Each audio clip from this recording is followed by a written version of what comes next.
It's time for Twit This Week in Tech. This is going to be a wild one. We've got Doctor here, Owen J.J. Stone. We also have Baratunde Thurston. His return, and he has been here in about a year. And to moderate the entire thing, we've brought in a psychotherapist, Georgia Dow from imore.com. Of course, we're going to talk about fake news, what to do to save Twitter, why people are taking so many selfies, and why highway fatalities are up. Are they related? It's all coming up next on Twit. Netcasts you love. From people you trust. This is Twit.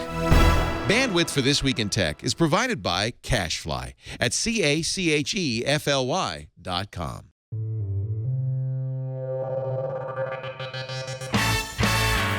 This is Twit This Week in Tech, episode 589, recorded Sunday, November 20th, 2016. Save it for St. Patrick's Day. This Week in Tech is brought to you by Audible.com. Sign up for the Platinum Plan and get 2 free books. Go to audible.com/twit2. And by Stamps.com. Start using your time more effectively with Stamps.com. Use Stamps.com to buy and print real U.S. postage the instant you need it right from your desk. For our special offer, go to Stamps.com, click the microphone, and enter Twit. And by Harry's. For guys who want a great shave experience for a fraction of what you're paying now, and just in time for the holidays, get $5 off the limited edition holiday set at Harrys.com. Don't forget to use the offer code TWIT5. And by Eero. Why settle for just a Wi-Fi router when you can have a brilliant, hyper-fast, super simple Wi-Fi system? No more buffering, no more dead zones. Finally, Wi-Fi that works. For free overnight shipping, visit Eero.com and at checkout, select overnight shipping and enter the code TWIT. Time for Twit This Week in Tech, the show where we cover the week's tech news, and we have a great one for you today. I am thrilled to get some of my favorite people on the show, starting with somebody who hasn't been on in ages. Baratunde Thurston is here, and all this time I didn't know you had a gag order. It's good to be back, Leo. Thanks for having me. Good to be back. You've been with busy. Such esteemed guest. And yeah, I was working for about 9.5 months to help relaunch the new Daily Show with Trevor Noah from last August to May. And I just didn't, in part, have time. That job is insanely demanding and also required some approvals to do things that had normally come naturally. So it was a more of a pain logistically and bureaucratically to be here. Yeah, so I understand. Good to be in my voice. I'm glad. Thanks for having me. I was taking it personally, so I'm really glad that. Oh, it was also that. Oh, okay. It was definitely personal. I took the job so that I wouldn't have to come into it. People's emails, Leo Laporte, who doesn't read emails. It's just very challenging. I don't read emails, so that's good. Yeah. I didn't see all that stuff. But sometimes your team sends them. And my team reads and sends emails. I've been trying to convince them otherwise. That's the best way to deal with email. Have other people do it for you. It's really true. You're creating jobs. It's beautiful. Baratunde's book, How to Be Black, from Harper. And he's also the creator of and one of the hosts on Panoply's About Race podcast, showaboutrace.com. Correct. That you just recently started that up. That's been going for about a year and a half. Oh, wow. Almost 2. We took a bit of hiatus because one of our hosts was writing multiple books. I was doing the Daily Show thing. But funny thing, we got a lot to talk about nowadays. So that show is going weekly. And there's a whole crew of regulars beyond just the 3 founders, Raquel, Tanner, and myself. Awesome. So it's getting even more interesting, sadly, but also excitingly. So thrilled to have you also with us, Georgia Dow, who was an old friend from imore.com and a regular on, I'm sure, many of their podcasts, but we're glad to have you on ours whenever we can. Georgia is a psychotherapist besides being a tech writer, and we may need you today. Oh, that's why I'm here. Already, I've been going through the 5 stages of grief with you just to make sure I'm on track. How are you doing? I had added 2 more. I think I got stuck.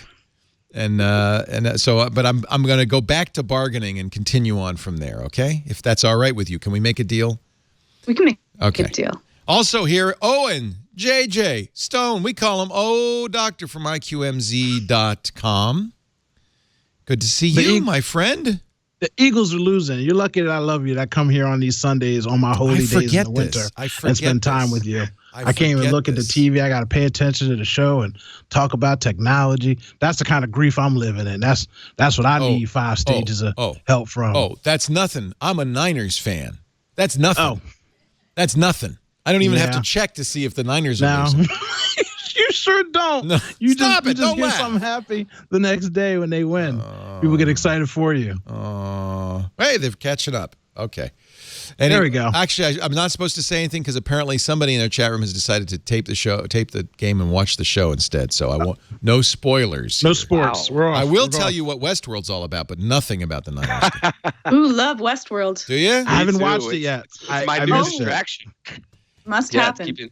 Before you watch it, Baratunde, I would, in fact, I wish I had, I would read some of the fan theories about it. Before watching it, read fan theories? I haven't watched it. He's seen it. Oh, wait, you've seen it? You haven't watched it. I confuse you two. See how quick that happens? A whole practice round before we went live, Leo. Yeah, I haven't watched it. I'm going to binge watch it. You're to the way left. No, actually, on the far left. I'm gonna cop to something because after you listened to last week's show, Baratunde said you were very upset, and and direct messaged me, which and I was grateful because you didn't do it. You didn't you didn't tweet me in public. You DM'd me, and I think we talked it through, right? But no, we definitely did, and I think look.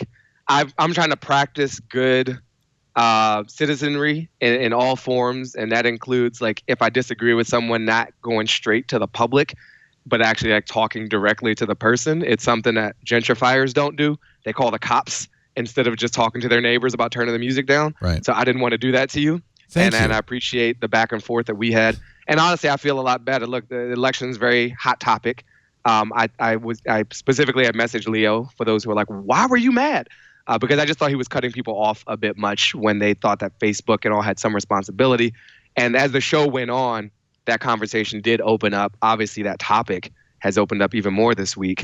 And I've done a lot more boxing and yoga and housework, so I've burned off a lot of my aggression. You know what I was doing? I was the guy at Thanksgiving dinner who said, "Can we not talk about politics, please?" And I lost that battle, and I understand. I mean, it really is part of the nation's dialogue right now. How about Canada, Georgia? Is it different up north, or do you look down at us below the 49th parallel? And no. First of all, do you look down on us? Like, right? Do you? Well, already I'm being Eurocentric. I know Canada is not above us; it's kind of over there. But do you? Wait, I mean, what do they? Well, no, because on the map, it looks like Canada, the United States, Mexico, but that's just a map. It's not like they're really above us; they're north of us. You know what I'm saying? In fact. My kid's school has an upside-down map just to kind of break through the Eurocentric. What kind of school are you sending your children to? What? Insane. Look, this is why. This is Northern California, damn it. Open-minded. I'm far to the left, and that's crazy. Didn't Apple do something this week? Let's get started. All right. But you're saying that was what I was trying to do. Probably it was foolish in hindsight. It was foolish to try to curtail the conversation. So let's talk about tech. And one of the things that really is true, well, we do focus on tech, and we've had a lot of conversation behind the scenes, all the hosts, about how much we want to talk about politics. And we decided that really our charter is to talk about tech. And to the degree that politics interferes with tech or involves tech, we certainly will talk about it. And there's quite a bit to talk about there, including fake news on Facebook and so forth. But the FCC moving forward, there's a lot of stuff. There's a lot there. But what I don't want to do is have our audience, which comes to us, I think, somewhat for a respite from what was incessant political talk. To just say, well, there's nowhere I can turn now because that's all anybody's talking about. Right. Right. But I completely understood what you were saying, and I didn't disagree with you. I'm trying to mediate my own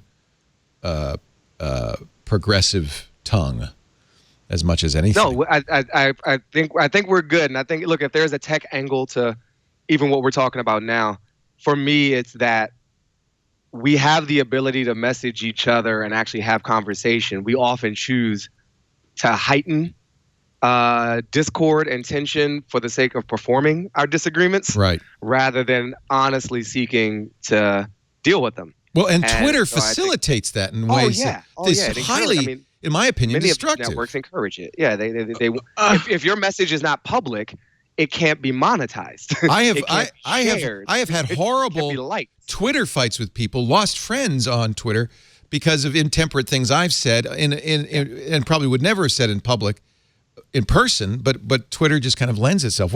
I know you don't distraught like by Twitter this, Owen, because you just be Twitter bashing. Like Twitter's like the kid you just don't like, and you be telling everybody all the time how that kid's always messing up. My last podcast was called Facebook Politicking. I done had a basic story. I sit in the middle. I see both sides. I say, well, they mean this and they mean that, and I try to have a conversation. I had somebody come into my comment and say, "You don't support Owen if you voted for Trump. You're just a racist, blah, blah, blah." Now, this is a white woman that I had happened to sleep with. And I'm saying, why are you yelling at this person and calling them a racist and telling them they hate me? You don't know my relationship with this person.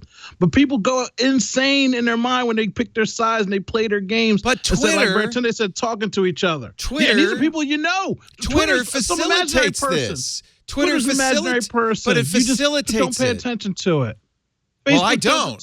I think you shouldn't pay attention to it. The internet does it, Leo. The internet. It's the internet. And then I feel like I contributed to some derailing Leo, because I'm gonna try to help maintain the thread and undo some of the damage I may have done by taking this off.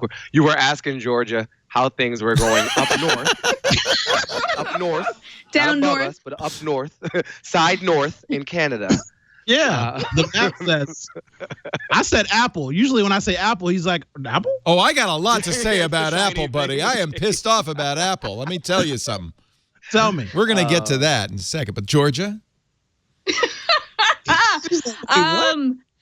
We're in shock. Canadians are in shock. They're just in shock. Is there a sense, well, I mean, everybody's in shock, but is there a sense that it could be bad news for Canada, or are you just worried about a whole bunch of people moving there? There's a lot of people planning on moving here. It isn't as easy to immigrate to Canada as people think. But no, I think that people are genuinely worried what's going to happen with our trade agreements. The U.S. is our biggest trade partner. So a lot of things could be changed because of that. And also just to see the strife that's happening to our neighbors is hard for us because, you know, this is something that we can't actually apologize for.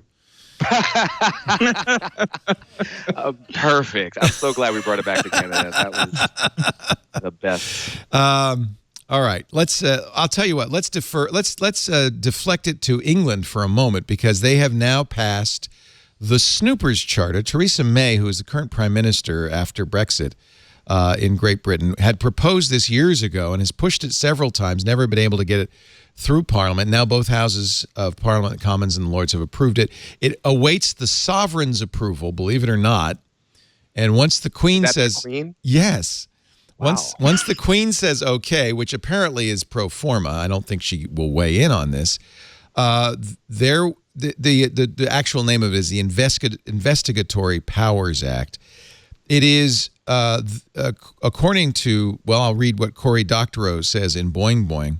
And by the way, Cory lived in London for many years and is very well aware of the issues there. The most extreme surveillance law in Europe, more extreme than the Patriot Act. And Snowden, in fact, tweeted I think yesterday, he says it goes farther than many autocracies. New spying powers to the government. The government now will require all ISPs to save everything you do online to make it available to the government on demand. It also undermines cryptography. This is kind of this picture of Theresa May shaking Putin's hand is a little bit inflammatory because I don't know if they're really related to the story, but it is the law that we have in the United States been very afraid of. There have been rumblings that this would happen in the United States as well. Extreme surveillance. And what? How did they justify it? Well, that's the interesting thing. I mean, I guess the overall justification for this in the Patriot Act was a fear of terrorism, and it's felt that, you know, law enforcement needs these tools to fight terrorism.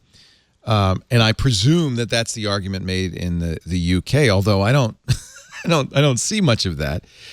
Snowden tweeted, the UK just legalized the most extreme surveillance in the history of Western democracy. It goes further than many autocracy. It includes bulk data collection by the GCHQ. And by the way, GCHQ works with the NSA, so this is something, you know, that probably the NSA would like to pass as well. Then apparently President-elect Trump's nominee for the CIA head is kind of an interesting.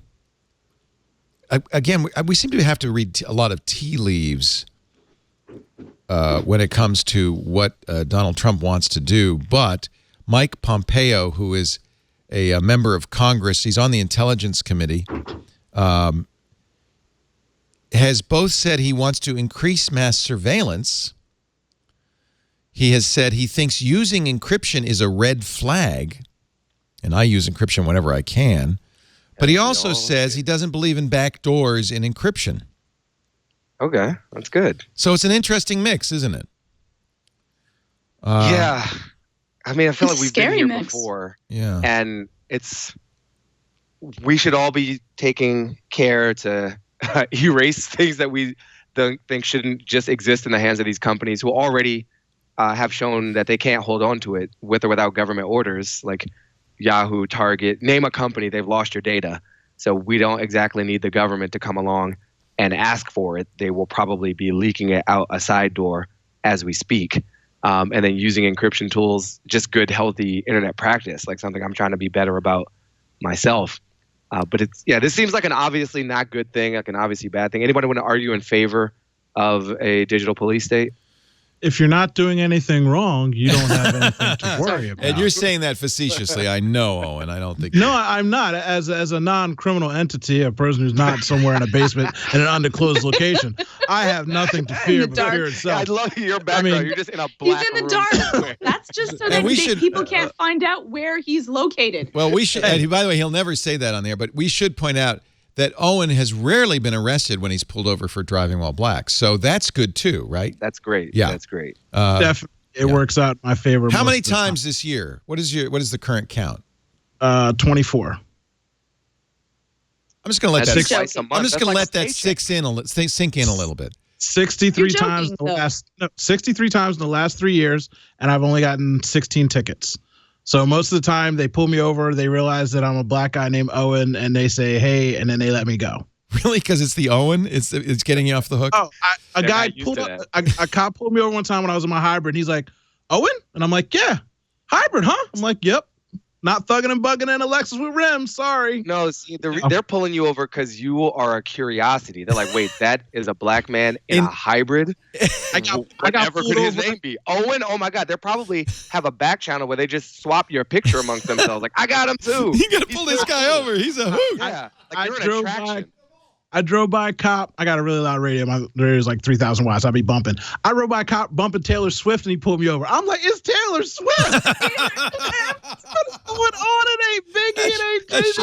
Honestly, I don't know if that counts as racism, Owen. I think that's just novelty. I think they're confused. I'm like a unicorn. They want to shake my hand. Yeah. But the excuse is used, and it's clearly racial profiling, but the excuse is used that the same excuse that's the Snoopers Charter and the Patriot Act, that as long as you're doing nothing wrong, we're doing everything we can to protect our neighborhoods, to protect against terrorism. And as long as you're doing nothing wrong, you have nothing to fear. This is, stop and frisk. This is just... And I think, look, to take the metaphor further, it's not like, Owen, you are a unicorn, not because you love Taylor Swift, drive a hybrid, and are named Owen, but because you've survived all these encounters. You're way beyond the data plot for any reasonable cluster. Like, you're an outlier. Well, and Owen's a big scary guy too. Owen is not. Because of how many times you've lived. Like, you've lived 63 times. And that's the system. That's a terrible way to think of it. Oh my God. But that's the scary thing. And like, when you take take all this abuse of power, right? Most cops don't abuse power. It just takes a few to really skew the system. Let's say it's 5%. That's still way too many. Now, but because they have guns and badges which shield them from accountability for use of those guns, they're encouraged, the bad ones, to keep doing bad things. So now you give the government all this surveillance, snooping, history, browsing, and hacking power, and 5-10% to what is the digital version of pulling over Owen? Who are the communities that are going to be subject to abuse by this power? It's probably not Leo Laporte in general. It's probably our Muslim brothers and sisters, like depending on the society we're talking about, different groups are going to be targeted by this. So that burden of non-accountability is going to be borne by some people who really are already going through some tough times as it is. It's just the risk of abuse, which has been proven to happen, is one of the main reasons why you don't concentrate this much power in such narrow hands. It's so obvious. You know how many times I have been pulled over for jamming 50 cents as loud as I can in my Tesla? You know how many times this year? Actually, in the last 3 years? 0, because there is no artist named 50 Cents. That's why. He's only one person. He's not multiple. 50 Cent. 50 cents. The thing I'm waiting for is for a government to have this power and for them to get hacked, and for millions of regular citizens to have their non-criminal information put out there. Just some old perverted, funky stuff they got going on. They sleep with socks. I don't know what kind of weird stuff people are doing, but that might get hacked and leaked out to the world. And then what are they going to say? You've been housing all this stupid information for waiting for somebody else to come in there and get a hold of it. Let me. Here's a question. If one of the proposals is to create a registry of Muslims in the United States, I imagine if that. I mean, Amazon probably has that. Well, right? First of all, you don't need to create a registry. You could probably figure it out. In fact, we had heard, and I don't know if it was ever proven, but that among other things that the Patriot Act did, of course, you can, with a national security letter and other means, query grocery stores, and they can't say anything about it. And you could say, well, who's eating hummus? I mean, you could literally do that. And we heard but that's every upwardly mobile. That's the problem. It doesn't work in Marin. It might work in Philly. I don't know. Data. Yeah. But I wonder if something like that happened, what kind of civil disobedience would happen? I think we all register. We'd all register, wouldn't we? I mean, we all register. But even though that could be risky, this is the thing that really will be the test.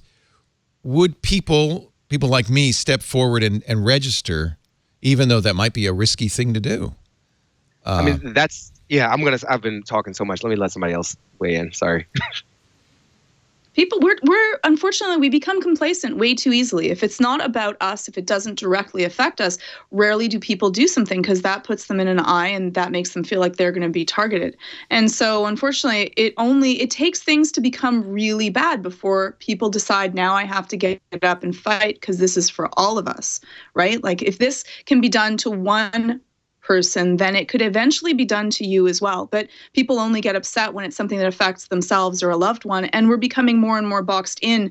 Like as we become more attached to like the internet and social media and other things that kind of keep us away from general people at large, we become able to survive without having to actually deal with things. Like we don't have to open up a browser that's dealing with a difficult subject that we don't really want to deal with. So it's much easier for us to turn a blind eye and feel like everything's going to be okay.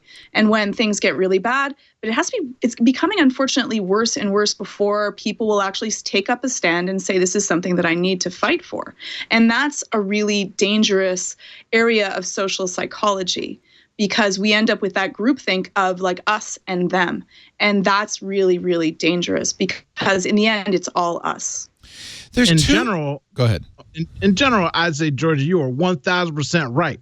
But since you live in the glory land of this Canada, you have not been here in America for the last 24 months when it's been protest central. You don't like somebody wearing a blue shirt? We protesting that. You don't like the president that won a fair election even though it's not the popular vote? We protesting that. Well, isn't there a risk? Streets now. Isn't there a risk of crying wolf? Too much protesting, then when there's something really serious to protest, everybody goes, oh, there they go again. I'm not trying to drive down that street right now, Leo. I'm just saying that people actually getting up out of their mom's basement, which I'm not currently in, and getting out into these You're streets in somebody's right basement now and care to get on the street. More and more people are doing it. And yes, the cry wolf thing comes into effect, but at least people are doing it. Instead of a hashtag I hope people so. are hitting the streets. I would like that they hit the streets with more of a purpose and direction, but at least they're hitting the streets. So when we talk about privacy, there's really a couple of issues. It's not merely government snooping, and I think at least so far that might be an overblown concern. There's also the issue of commercial snooping. Uber, for instance, has just changed its terms of service for people who use the Uber car service. Uber may, in Uber's sole discretion, permit you from time to time to submit, upload, publish, or otherwise make available to Uber textual, audio, and visual content, commentary, and feedback. By providing user content to Uber, you grant Uber a worldwide, perpetual, irrevocable, transferable, royalty-free license. We've all seen this. To sub-license, use, copy. In other words, Uber is saying anything we get from you, we can use without further notice or consent from you, without the requirement of payment to you. Some are seeing this as a grab. Remember, when you get an Uber, they're gathering all sorts of information about you, where you've been, where you're going, who you are, if you've got Spotify, what you're listening to, because they tie into your Spotify account. And now apparently this is all becoming grist for the mill. If I have an Amazon Echo, and I do everywhere in my house, the Echo, as an example, could be listening to what TV shows I'm watching, make record of that, and sell it to the networks as ratings information. It would actually be the best ratings tool the networks ever had. So that's another kind of snooping that is an issue. And then there's a third issue with this, which is a security issue, because if the government can snoop on you, have backdoors in your encryption or whatever, if commercial entities can snoop on you, hackers can also use these avenues to not only snoop on you, but to mess with you. So all three of these are issues. The government is the only one of these three that owns guns, of course, and nuclear weapons, but they're all to be concerned about, yes?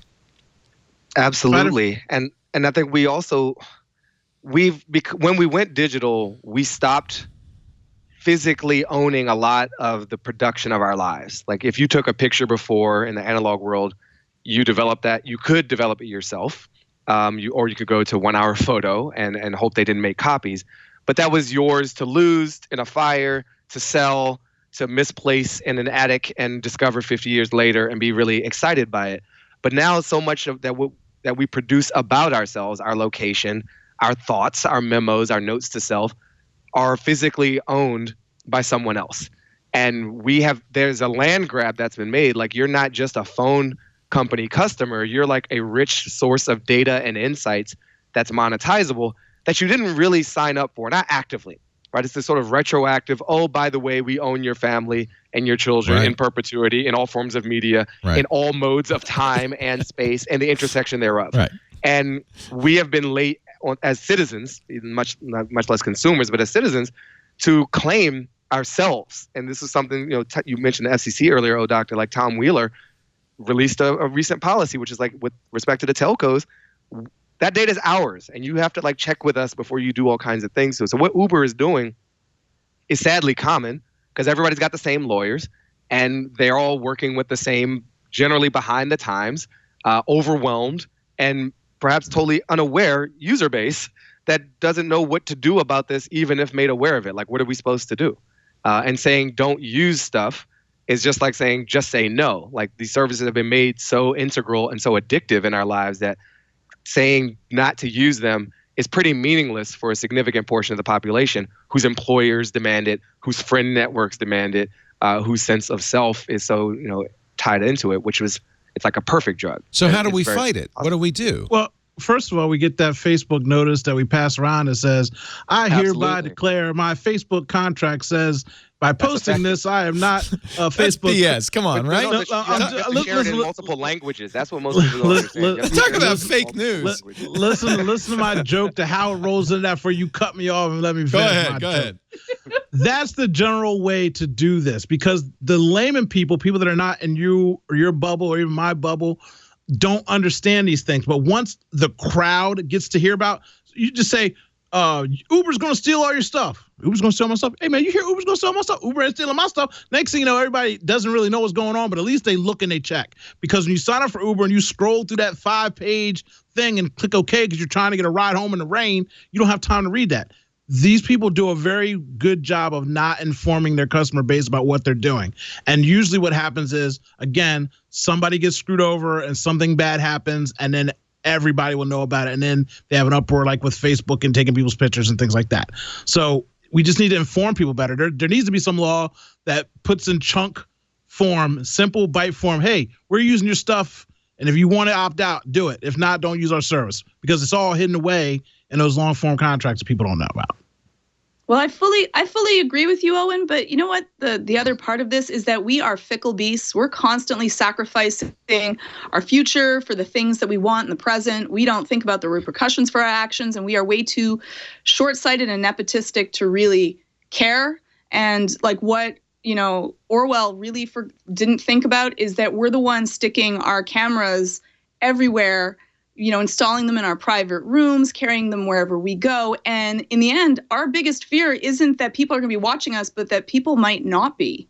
And so we've created this ourselves. We've actually narcissist nation, in other words, right?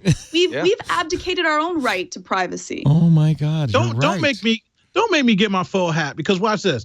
Okay, Google. Okay, Alexa. Xbox on. PlayStation on.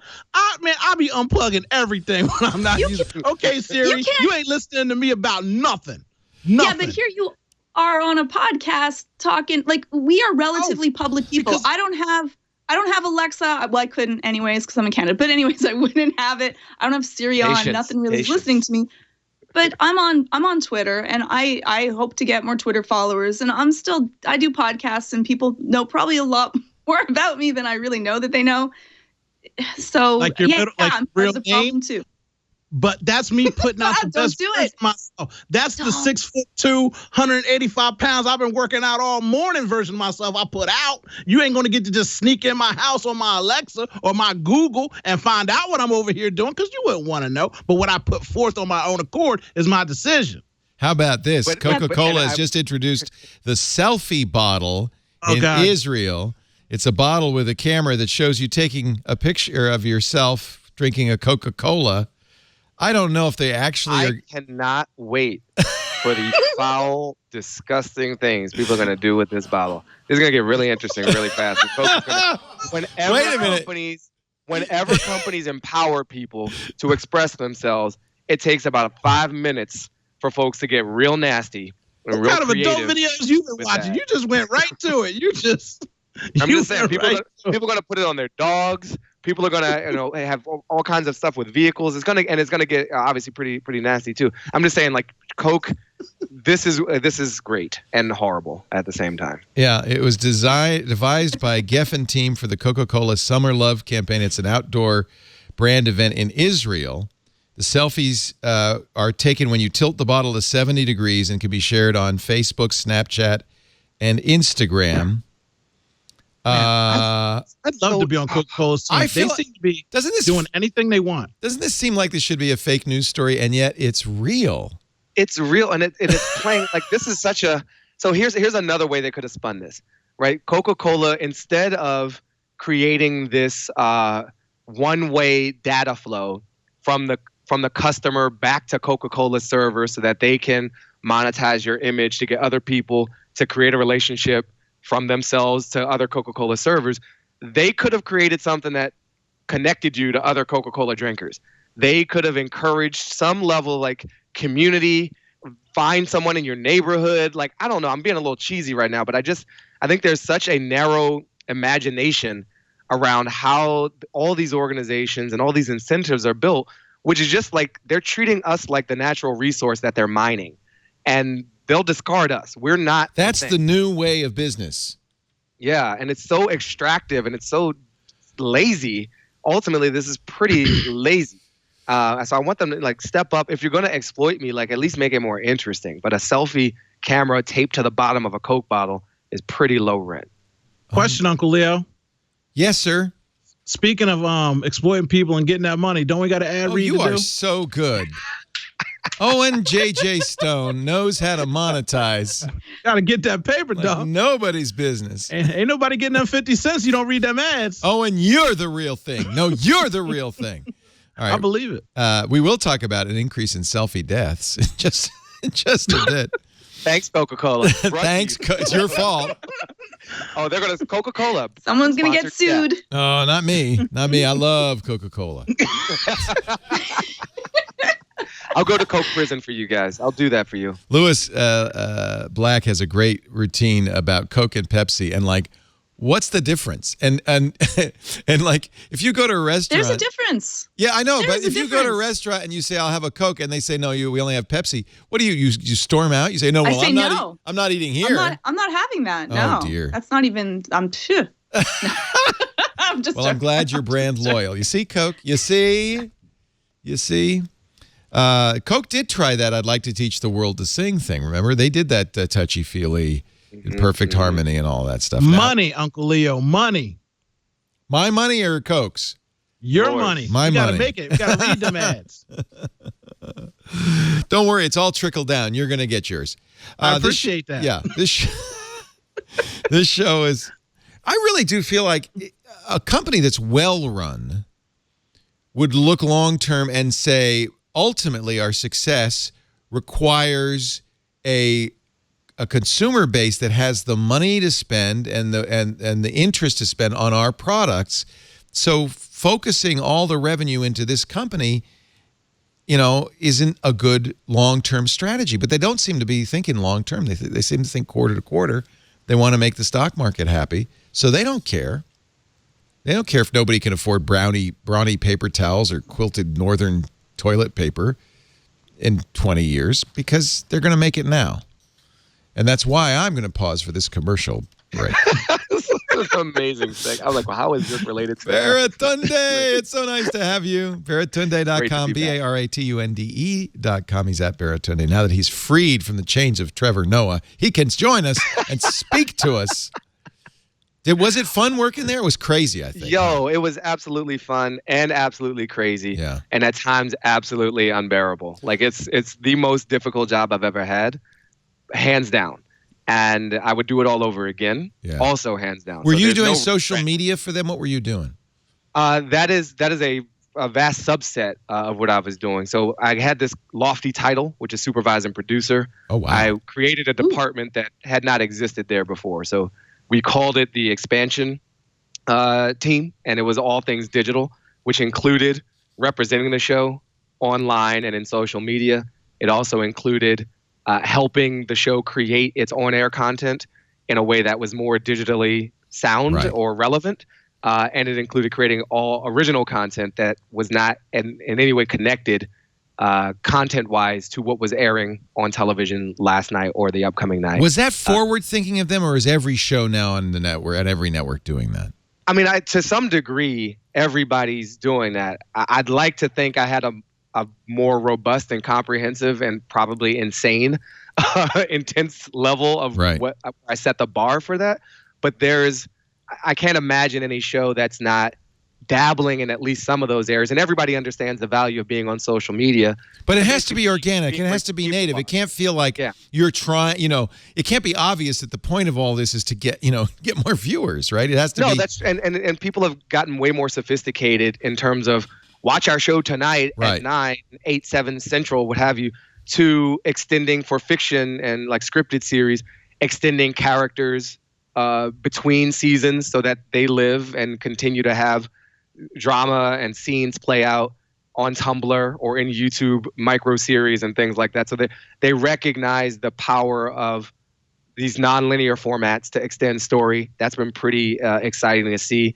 And then I think the thing that got me the most excited was that third type. Like, how do you create new stuff that is, inspired by and in the voice of The Daily Show, but not in a 22-minute video format for distribution through a proprietary cable network. But instead, how do you make an interactive, app or a mockery of the March Madness? In this case, we did a third month Mania, where instead of basketball teams, it was issues and people and who you hated the most, like which made you madder, was it Bill Cosby or Martin Shkreli? Is it Tangled headphones or taco trucks? Do I have to choose one? Well, in the end, the people chose, and there was this big tournament, and it came down to like climate change versus Trump supporters. Wow. And which one are Americans the most mad at? And in a prescient move, Trump supporters beat out climate change. So this is obviously a satirical construct But there was a technically sound build. Like it was super interactive. Yeah. And lots of jokes in it. So that's a flavor of what the job was. And I think if I'll say one last thing off the pedestal, because I think people are listening that this may matter for. It was so much less about what I brought to that show in terms of like, I came in with 50 ideas and we did 13 of them or something like that. And I think for me, it was the humbling excitement of being able to unlock what was already there and just showing people a new way to, it's almost like being a language instructor. And when people can start to like express themselves in a new language, once you can make a joke in another language, like you're really, right. You get the language. So once you can make a joke with the internet or a joke with technology or with VR or with various flavors of these things, first of all, you realize like, yo, I'm really funny. Like I can do this in multiple languages, but not just spoken ones. And so I think we were able, our team, to work with folks who are already there, show them some new things, and like collaboratively unlock some more, creative and comedic potential that didn't necessarily fit in that 22-minute video over a proprietary cable network package. It's so funny because, of course, Tech TV back in '98 when we started, you would think that'd be the first, channel to really get that. And it was just as much of a battle. And I don't know if I ever spoke their language, frankly. I don't think they learned. But it's really interesting to watch this evolve over time. Well, and it's hard. I mean, look, you see the people who are just starting always have the advantage. It's the African nations who go straight to mobile and don't rip up their streets to put copper in the land, which sounds backwards. So if you get to start right now and the future's just a second ahead of you, you're going to be more futuristic. If you have to adapt a 20-year operating strategy and maintain all the legacy networks and personalities and billing systems, it's hard. I've been in this position multiple times now with like older media organizations stepping more aggressively into the future. And you worked at The Onion. The Onion got it, right? I was there for 5 years. Yeah, The Onion, I mean, that was another great job, one of the best jobs I ever had. And The Onion went pretty blazing into the future, but it wasn't, I had a lot of internal conversations, shall we say, to try to justify and explain and convince and show why this matters, why it's not just some kind of vanity project, but why it's maintaining relevance and interestingness. Ultimately, like the world changes, we change with it. That's kind of how things have always been. It's great to see you again. I missed you. Great to be. Oh, can I say one more thing? And then I'll be. I am on the National Geographic as a correspondent. Oh, neat. There's a new show called Explorer. It airs right after their Mars show on Monday nights. And I am all up in the second episode on November 21st. So for those who are listening in time to catch it or catch it on demand, tune into Nat Geo Explorer, where you'll see me doing field pieces and panel discussions and all kinds of fun stuff. And what is the topic of this episode? The topic of this episode largely has to deal with criminal justice in America. Interesting. So Nat Geo, obviously goes to the bottom of the sea, satellites, ancient pyramids, but they're taking this explorer concept into also social issues and human interest and whatnot. So I did a story about policing outside of New Orleans. There's a story about private prisons, and there's a really amazing story about honey that I think helps bring honey seekers pursue a new high. I think that's you walking by the Gretna City Hall right there in that image. That's me. That's me walking by. Love that. Not getting stopped like O'Doctor might have. O'Doctor's also here. Owen J.J. Stone, IQMZ.com, and of course, lovely to have Georgia Dow. I almost called you Greta Dow. I don't know why. Greta Dow is with us. You look like you could be a Greta. I could be a Greta. Yeah. We still don't know what your real name is. Shh. Don't say. I like having a little mystery. Don't do it. Don't do it, Owen. Don't do it. Two things. Baratunde, is your boy Black Trump still online? YourBoyBlackTrump.com? It is. Okay, that's my jam. That's my jam. Yeah. And second thing, Leo, for the love of Jiminy Christmas, I'm gonna sip on this tea while you do this read, man. Can we? That is a big ass bottle of. Is that sweet tea? Because that's gonna. Big dude. That's gonna kill you. This is lemon tea with all natural flavors by Pete. Don't ask me no questions. Get to this read. Okay, we're gonna talk about Audible.com. You know why? Because Audible.com is the best place to listen to Baratunde read How to Be Black, right? Did you ever put that on audible.com? Yeah, I read it myself. That's what I thought. Yep. In his own voice, ladies and gentlemen. This voice, you can hear it again and again and again. Just one of many, many. Oh, look. Issa Rae has a book. Nice. Yep. And a great new HBO show called I love Insecure. It is wild. It is wild. It is so funny. Anyway, this is the deal. You get 2 books at audible.com right now for free if you go to audible.com/twit2. Trevor Noah's got a new one, Born a Crime, Stories from a South African Childhood. Lots of books. If you like science fiction, if you like history, if you like self-help, it's endless. Stephen Levy's amazing Hackers. If you're into technology and you haven't read Hackers, now's the time. And you can listen to it for free. What we're going to do is get you 2 books for free. You're going to go to audible.com/twit2. You'll be signing up for the Platinum account. That's a 2-book-a-month account. Lisa's listening to this one right now, The Subtle Art of Not Giving a Fig. She loves it. She says it's a great book. I still have to work on that a little bit. The new Rogue One novel, Catalyst. If you go to audible.com/twit2, you'll be signing up for the 2-book-a-month plan, the Platinum plan. You also get the daily digest of the Wall Street Journal and or the New York Times, so you can listen to news as well as great literature and books. And you get to pick 2 books. Now, here's the deal. If at any time in the first 30 days you say, it's nice, but not for me, you can pay nothing, just cancel and you'll pay nothing, and you'll get to keep those books forever, which is one of the things I like about Audible. It's like a bookshelf. I've been an Audible member since the year 2000 for 16 years. Me too. Have you really been that long? Yeah, back before they were acquired by anybody, back when you had this special little dinky MP3 player. Remember they had the Otto, O-T-T-O? Yeah. No, I loved. I was an original books. Like I used to check out books on tape from the public library as a junior high school student. Yes. Had a long commute to school.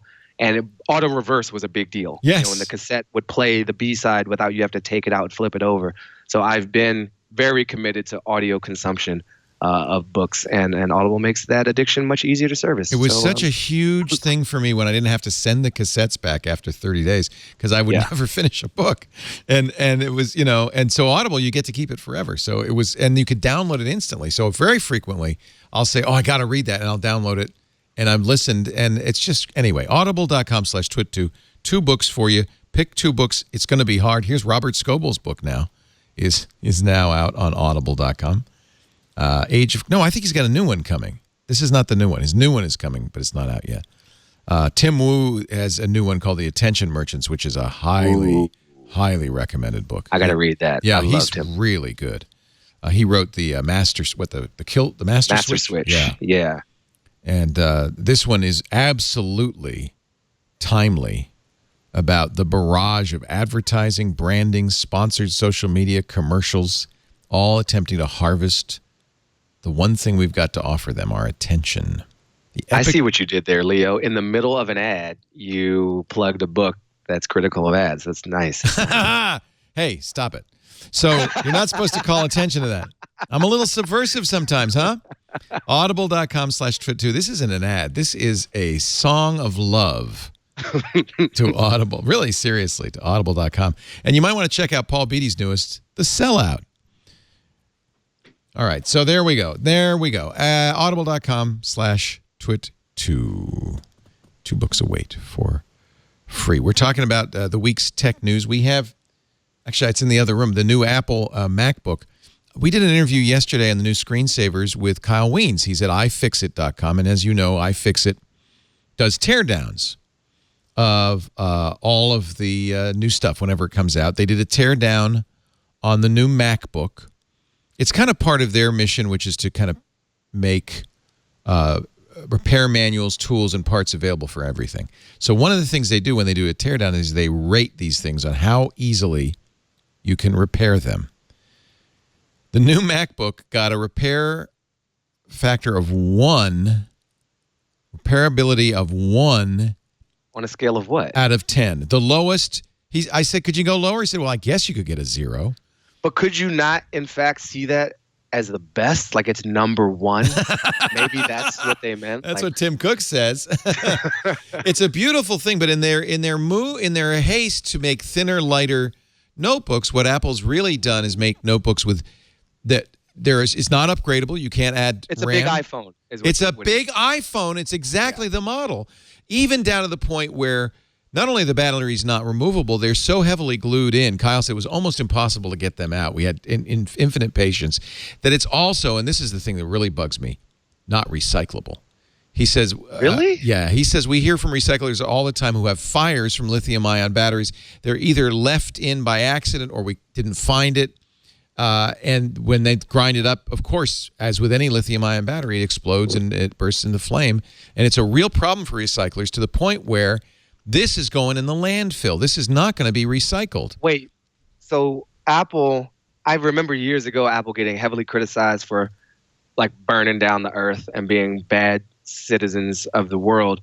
But they came back and they're like, oh no, but we do this and we have our new building's going to be LEED certified. It's a spaceship. It can take us to Mars if the Earth ever melts down. Like I remember that press conference. Yeah, and they're a member of EPEAT, you know, and their stuff is EPEAT certified. But I have to think it has a little bit to do with the millions of dollars they gave EPEAT more than the sustainability of the electronics. Here's what I'm going to propose. By the way, it's not just Apple; it's everybody. This is the Google Pixel sealed battery, right? Now, it may be possible to take it apart and take the battery out easily. I don't know. But I think increasingly the drive towards thinner electronics is driving us towards sealed cases and batteries. Remember the days when you could take the back off a phone and replace the battery or pop the battery out of a laptop and put a new one in? I mean, the battery goes bad in a few years anyway. Yeah. They're essentially making disposable electronics, and this is an awful big chunk of disposable electronics. But are you sure that Liam can't take the battery out? Liam cannot take the battery out. And by the way, so I asked that. And Liam has a very particular set of skills. Yes, he does. It's called iPhone. He was meant for Liam this. is not ready for Westworld yet. So I asked Kyle, well, doesn't Apple recycle these? Because you're supposed to bring your old stuff back to Apple. He said, I know the recycler that Apple uses. And no. And so here's the issue. That's a crime, man. Going forward, I think we as consumers, for our own benefit, because replaceable batteries are good for us. It keeps electronics lasting longer. If you have a cell phone with a replaceable battery, you can put a second battery in, and it's good for the environment. Shouldn't we start demanding not thinner and lighter, but removable batteries and recycling? First of all, go ahead. Oh, doctor. Sorry. Oh, doctor. First of all, I hate this new laptop. I hate this new direction that Apple is going into. They're not going into the Pro series when people used to create content. Now they want a Pro series for you to consume. Yeah, this is content. Basically an iPad with a so keyboard. Well put. Can you just repeat that, oh doctor? I want to take these people to church. Can you repeat that? Preach, oh doctor. So first of all, I'm gonna just go and then I'm gonna stop. You make a laptop with only C ports in it, and then you put a headphone jack in it. After you just told me that you were magically getting rid of my headphone jack that I try to put into this iPhone 7 Plus repeatedly. Now, why is it in that? And you can't have a way for me to just plug my phone into my laptop and charge it when I'm on the go and I got stuff to do. And instead, now I have to pull out this dongle and look like a doofus. But you couldn't put an SD card reader in it because you told me aerodynamics. And I'm thinking this dongle is aerodynamic. Everything is wrong with this thing. You told me. Did you see the DJ with the little scroll bar? No, I'm not done. Did you see the DJ with the stupid little scroll bar? Any professional knows how to use the function keys to get around any of these pro tools that they're using. It's so insane the things that they're doing. And I never miss Steve Jobs. I thought to myself, he's a man I never met. I don't need him, but I miss him so much because it's so ridiculous, the stupid stuff that they're doing. And if you wanted my grandmom to have a MacBook Pro, then maybe you shouldn't charge $3,000 for it, you stupid doofus. I don't need it, and it makes me so mad because I need a new computer, and I'm going to have to go back to Microsoft because they're the only ones out here. Can I tell you something? Did you see that sexy 28-inch tablet that you can roll down and scroll down and write on with? Where is Apple's innovation? Y'all ain't got no magic. Y'all ain't got no courage. And I'm going to stop yelling because people get mad because I yell on the show.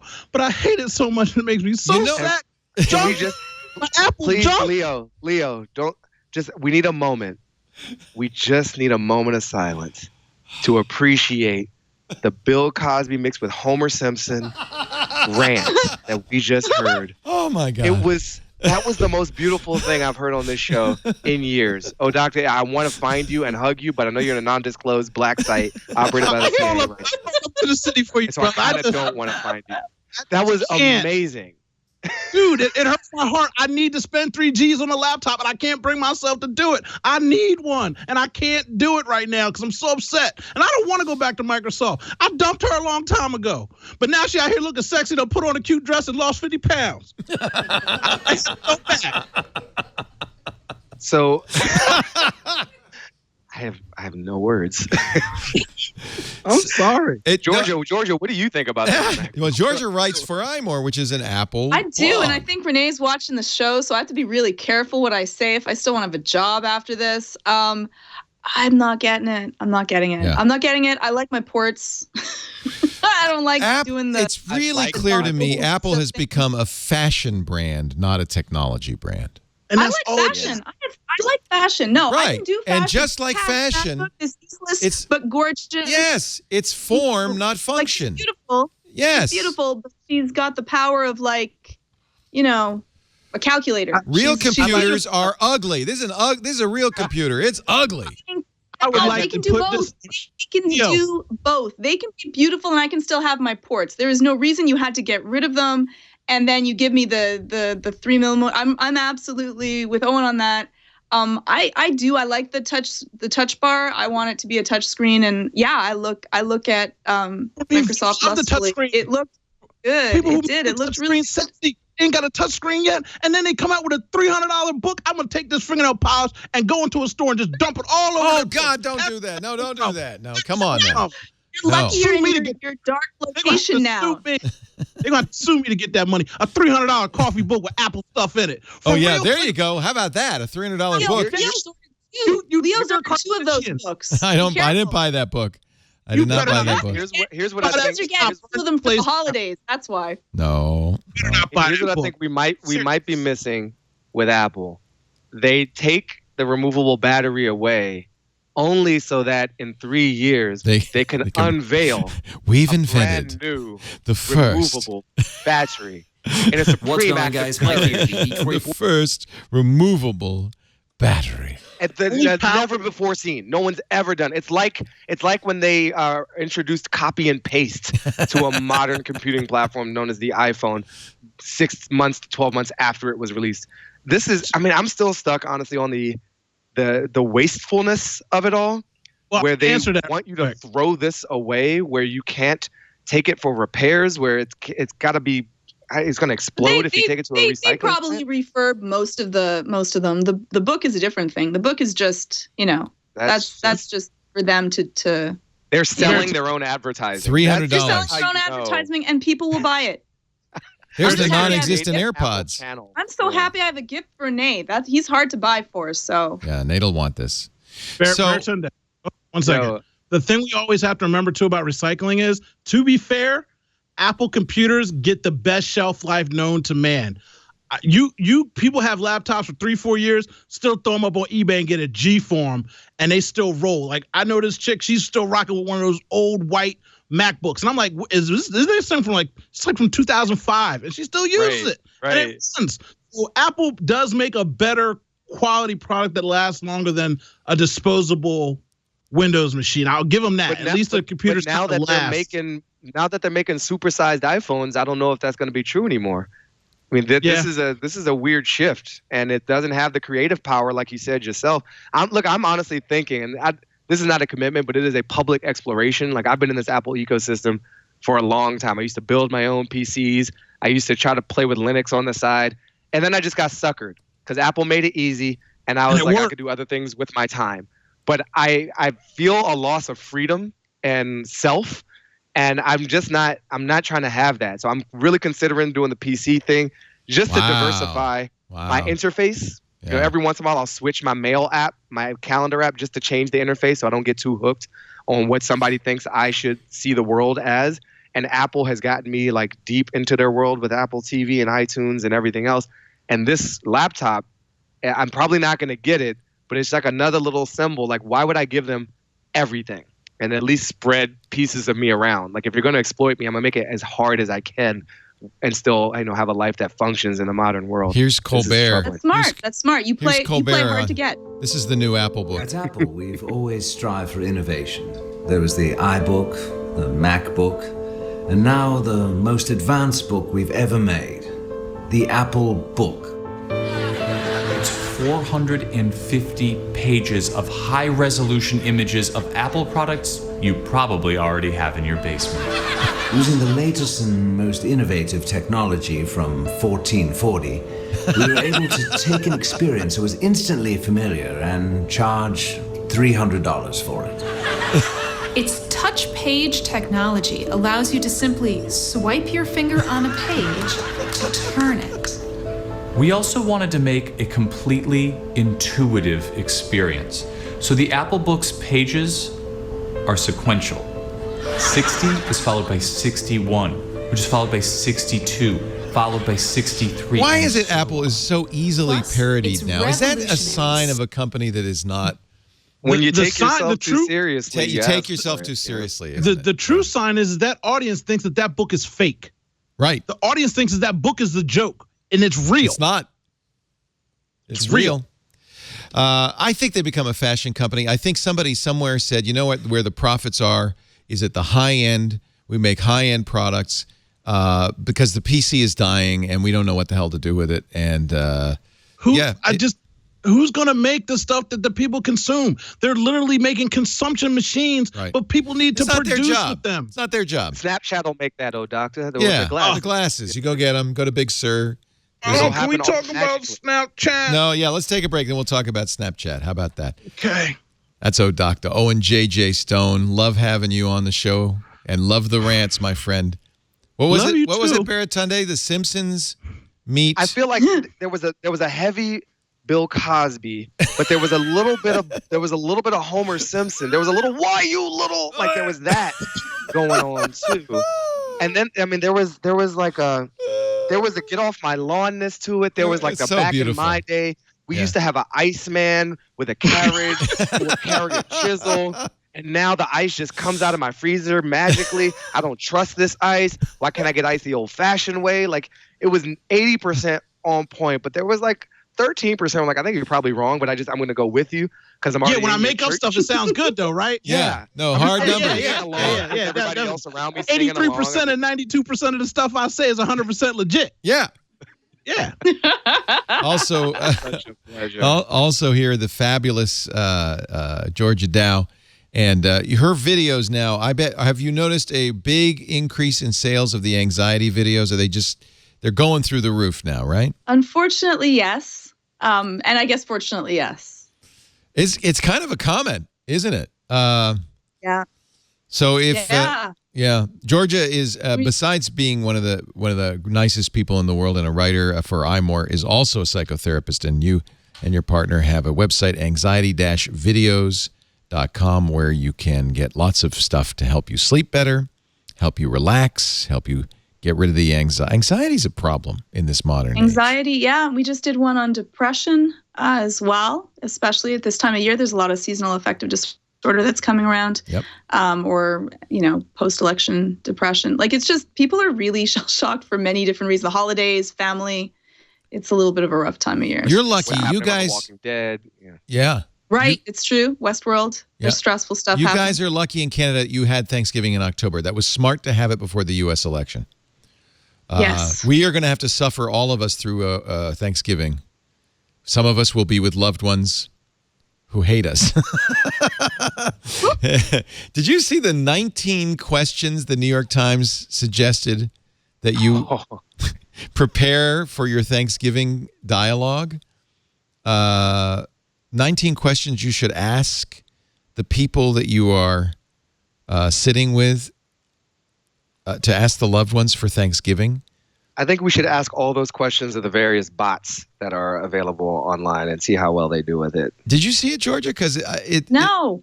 19 questions to ask the loved ones who voted the other way. This And is supposed to be to have a good Thanksgiving or to have a really bad Well, Thanksgiving? it's very psychotherapeutic, right? So you sit down, do it over a meal or drink, Offer the benefit of the doubt. Assume the other person has generally good intentions. Almost everyone does. Don't let imperfect word choices tank the conversation. Forget policy debates. Then say, describe your relationship to me. Are we close? Okay, I'll just say it too soon. Don't do this. Don't do this. Who did I vote for and why? What was the most important issue for me? Why do you feel differently about that issue? How do you think our views came to be so different? Has it been difficult to talk to me about this election? If so, why? Can I say something that might make me sound like a bad person? Yeah. I was at the grocery store the other day, and it was like super packed because everybody's Thanksgiving and stuff. And I was talking to this nice older lady. We're talking about hams, and this gentleman bumped into her cart, and she pulled her cart back, and the guy didn't say excuse me. And for some reason in my heart, I just wanted to yell Trump America right in his face. Like, oh no, that's the wrong. It came in my mind like Trump. I know. Trump, Trump is the new Tourette's. Don't do it. Don't do it. So bad in my heart. I was like, what is wrong with me? Why do I want to do that? You need to get a Twitter account, Owen. No, we need to talk after the show. No, you can't. Don't do that. People. What happens to people when they have any subject that they are really strong and passionate about is that, the limbic part of your brain, like the lizard part of your brain, takes over and it shuts off your working memory. Yep. So there is not much you're working with. Nope. Don't do that. Nope. You want to enjoy your turkey and all of the gravy and goodness. You don't want to have a fork flying across the table. Don't become part of the lizard people, Owen. So Georgia, don't ask these questions. Could you, like, as a service, as a generous Canadian service, as an act of neighborliness, could you reframe those 19 New York Times questions into something that won't get people stabbed in the face with a fork at the Thanksgiving dinner table? I got one. What do you think of the weather? How's it? It's a beautiful day, isn't it? How's that turkey for you? A little dry? Good? You like it? And then get controversial. So breast side up or down? Really? Breast or leg man? Yes. Yeah. Anything else than you really like. This is just people are up in arms on both sides of the fence to that. You don't need to make your family members more upset. It's too soon. Don't do it. Probing the bad tooth with your tongue. This is not a good idea. So maybe this is great for people that are moderately. St. Patrick's Day. Yeah, save it for St. Patrick's Day. Wait until people feel more at ease. Don't do that. People are really. Yeah. By the way, the last two questions. What do you think we agree on? And the last question is actually so sad. Do you still like me? Thank you, New York Times. This is mob mentality. You should never ask a large group questions like that because they could turn on you at any second. These are one-on-one conversations on the internet that you ask. You call your mom on the phone. You don't go face-to-face. I've always hated you. At your head. Let's take a break. We're going to talk about something else that you probably don't want to do around this time of year, and that's go to the post office. The holidays are coming. You know what they call that at the post office? Amateur hour. If you use the postal service for business, maybe you sell on Etsy or eBay or Amazon, or maybe you send out bills or invoices or brochures. If you're doing business in the post office, you don't want to go to the post office when all the non-business users are there tying up the post office. Traffic, parking, it's going to be packed, everybody mailing holiday gifts. But the truth is, year-round, you can save time, save money, save anxiety by using Stamps.com. Stamps.com online lets you buy and print official U.S. postage from your computer, your printer. It's not a postage meter. You can use what you've already got. In fact, they will send you for free a digital scale worth $50 so that you can weigh every package and have exactly the right postage. You could print the postage right on the envelope, or you could print a label for a box, any kind of mailing. Any kind of mailing. You can print on plain paper, an envelope. They have Stamps.com labels that let you actually print stamps. You can have your company logo on it. The return address is automatically filled in. It's cray-cray. This can't all be true, Leo. It's all true. All be true. Oh, wait. There's more. If you go to Stamps.com right now and click the microphone in the upper right-hand corner, use the offer code TWIT, T-W-I-T, and not only will you get the scale, you will get $55 in coupons for free postage. What? Free money? Free money. And because they do charge you for shipping of the scale, it's $5. They'll give you a $5 supply kit. And, of course, a month free of Stamps.com. So it all works out to about $110 value. And I'm telling you, it is the most professional way. You want to look professional. If you sell on Etsy, Maybe on Etsy you don't mind having a brown paper package wrapped with twine and about 100 Amelia Earhart stamps on it. But most of us would like to look a little more professional, and this is what it'll do. Plus, it'll save you time. It even fills out the forms for certified mail and customs forms for overseas mail, stuff like that. It's so great. And then the mail carrier comes to you and picks it up. You can have a nice conversation. You can ask the mail carrier, do you like me? Stamps. It makes me want to mail more stuff. It does. Stamps.com. Use the offer code TWIT, T-W-I-T. It does make you want to mail more stuff. Next time you're tempted to post a picture on Instagram, you should print it out and mail it. Mail it to all your followers. Mail it first, then you'll know. Do they have this in Canada? Yeah, but it's not stamps. It's somebody else. And mail it back. So I bought letterpress cards that said from the desk of the chief twit, and I bought like envelopes and fountain pens. I thought I would just handwrite answers to people. And then I never sent me my handwritten letter. I wrote one, and my hand ached so bad. I haven't done any since. I can't write anymore. You owe me a letter. I owe you a very nice thank you note. Do you know wait, if you're giving one to Owen, I want a letter as well. See, now you're doubling it up, and I'm not going to get mine. But Lisa sent one in his place. I know the handwriting. I saw it. It was Did Lisa send you? Oh. Yeah, she sent me one. She took care of it, but you still didn't do your job. Oh. That's a good woman you got. You lucky. It's not my fault. I'm a lefty. Yeah. So she. Snapchat. Snapchat. Oh, Snapchat, baby. Snap, not Snapchat. IPO. They filed. This is the new thing. If you're not worth a certain amount, I don't know what the deal is according to the Jobs Act. Yeah, there's some deal where you don't have to file publicly anymore for an IPO. So Snap, which is the corporate name now of Snapchat, has filed secretly for an IPO, which we expect will be about $25 billion, according to the Wall Street Journal. That's already interesting because IPO stands for initial public offer. Yeah, I know. But you can file it secretly. Okay, continue. Yeah, it's weird. I don't understand all this stuff, but I'm sure somebody could explain why this is a good thing. At some point, you have to get public because you have to sell the darn thing. But I guess they don't want. Maybe not. Maybe they'll be secretly public. Yeah. Maybe they'll change the whole game, the whole IPO game, and their stock will just disappear after 10 minutes. As soon as you own it, you won't own it anymore. 25. There you go. So $25 billion with a B. Mm-hmm. Dollars, and that wouldn't even be the full valuation of the company. And what is Snapchat? It's an app, right? Is there anything more than the app? Snapchat is a way of life, Leo. It's a new interface. Do you snap? Reality. People have talked about virtual reality, augmented reality. Snapchat's just reality, and it's a window on reality. Oh, reality. It's whimsical. Can I put it on a Coke bottle? And it's attention. Basically, it's taking people's attention, and that's worth a lot of money. So that's why it's worth all that money. Is it really, do you think, worth that much? I'm not a numbers, finance, IPO person.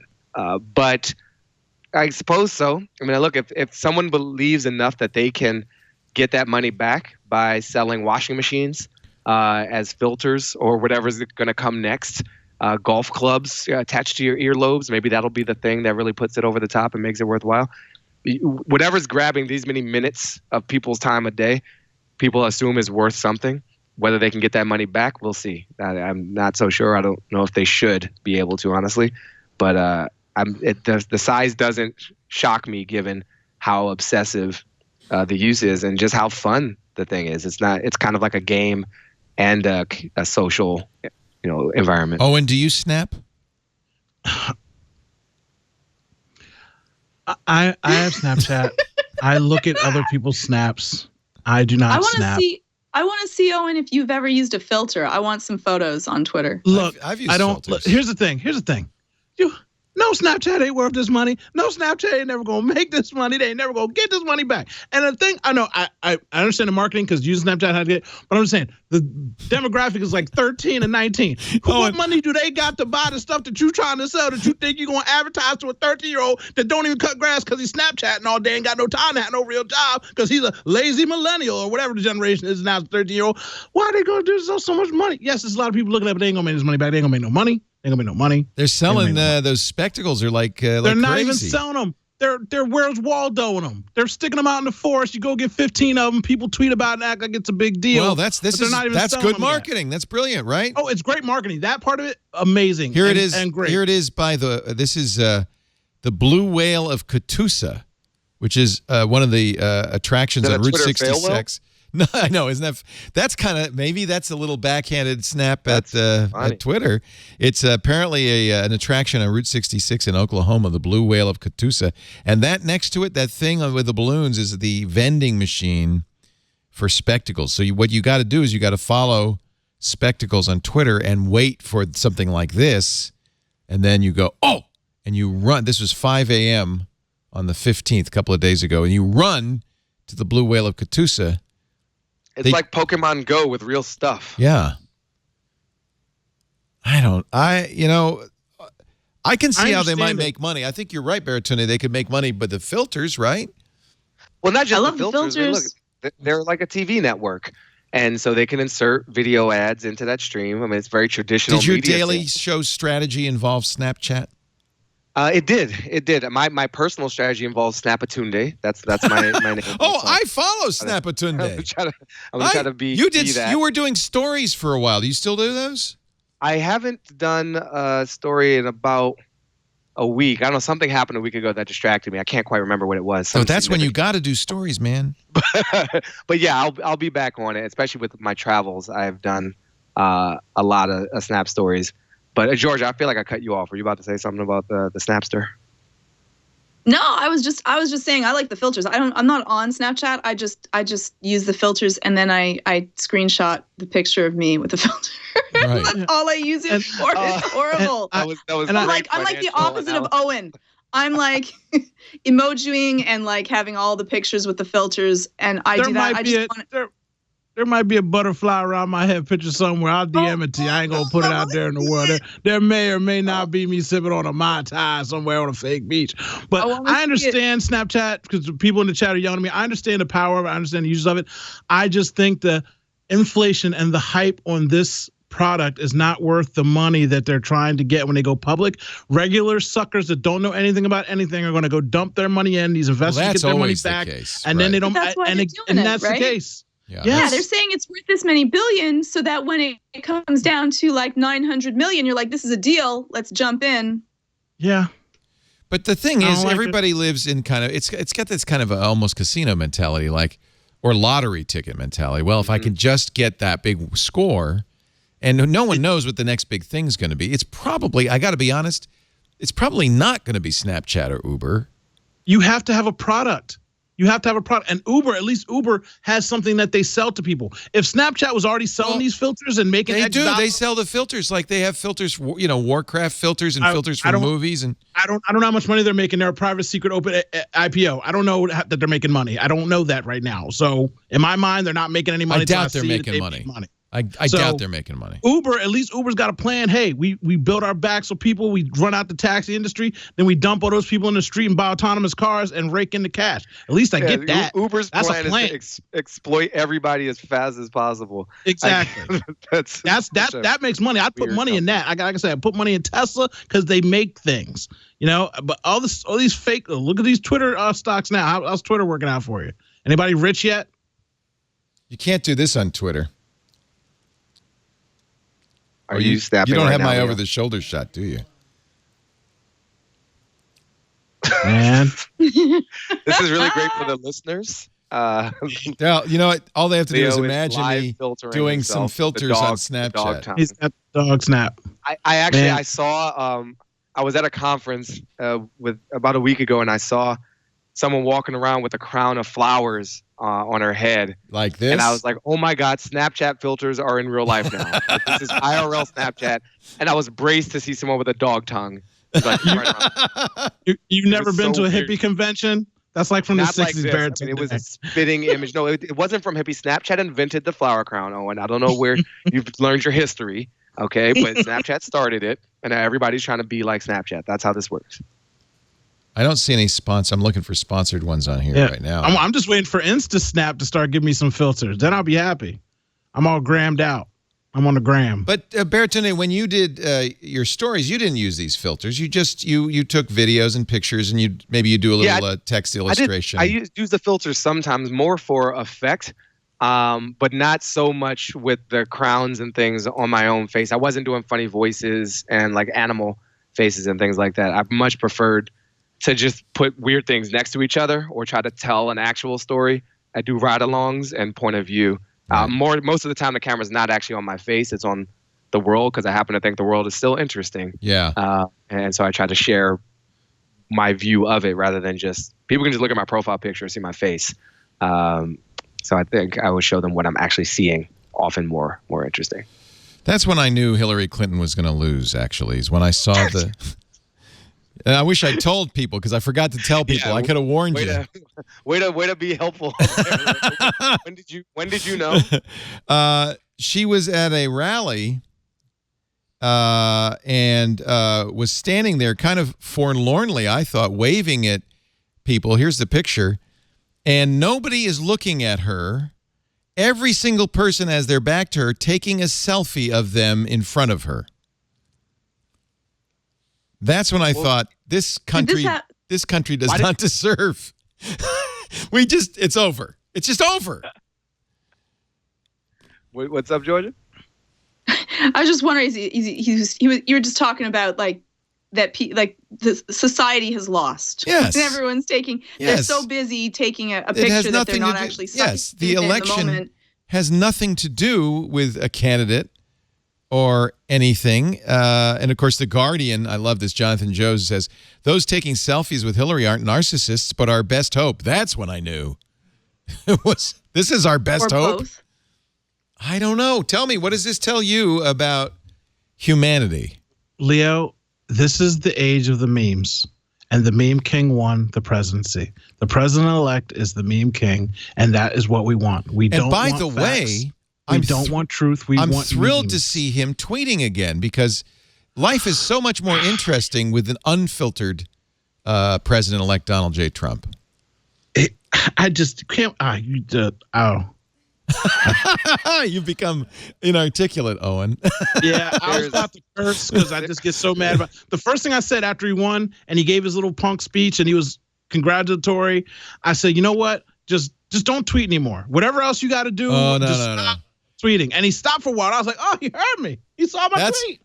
That's really when I was encouraged. Now he's back. And I'm like, oh. I think this is interesting because it's unmediated. We've never had this kind of unmediated direct access to the most powerful person in the world. I think it's fascinating. Yeah, but most of the other ones were busy thinking. Well, I'm not going to say that. I'm just saying it's really interesting. I don't know what it means, but no, it's like he's been really accurate in describing where the public is. He was obviously very good at tapping into where enough of the public was to win the election, and he's like the next stage in the evolution of media. Yes. We used to have big networks and gatekeepers, and only a few people had a voice. Then we get radio, we get cable, we get all kinds of other modes of media that basically give more people the power to speak. And as we do that, our attention span gets shorter and shorter and shorter. So we have to get more and more stimulus in order to pay any kind of attention. And he knows that. We have infinite channels now because of the internet. We have Reddits and then subreddits. We have all this stuff, and he is like a walking, talking, animated GIF of noise. He is basically, like I described him as a denial of service attack because he floods the system with so much that you can't actually respond. And legitimate requests get blocked because he's talking about Hamilton and how they attacked his vice president, how it's unfair. It's really interesting. They used to call Reagan the Teflon president because nothing stuck to him. But this really takes it to a whole nother level. Well, he has figured. He's the opposite of Teflon. He spews so much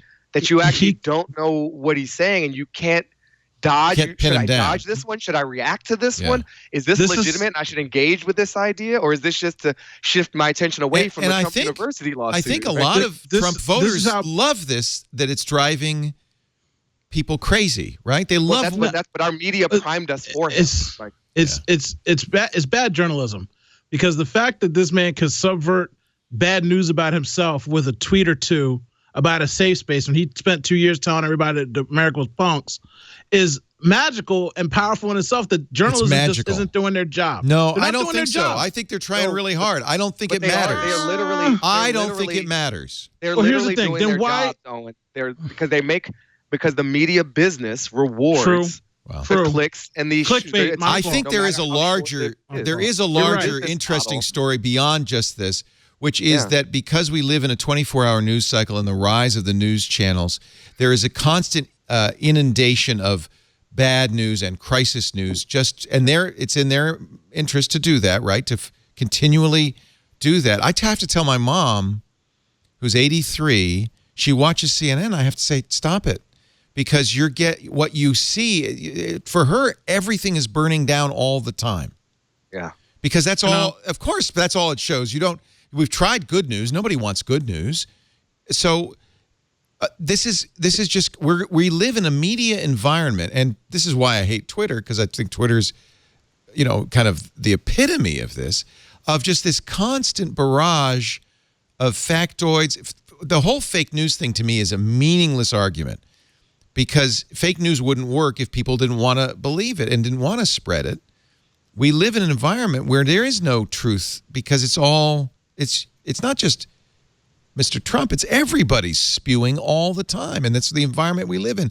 And I'm literally spewing right now. At some point, I feel like I just want to turn off social media. And Can I be fair for our audience and just something I tweeted earlier about Trump University?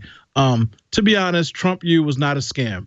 In the end, the students learned what Donald Trump does and how he makes his money. Step 1, sign up for something stupid. Step 2, claim that stupid thing isn't your fault. Step 3, cry to the public.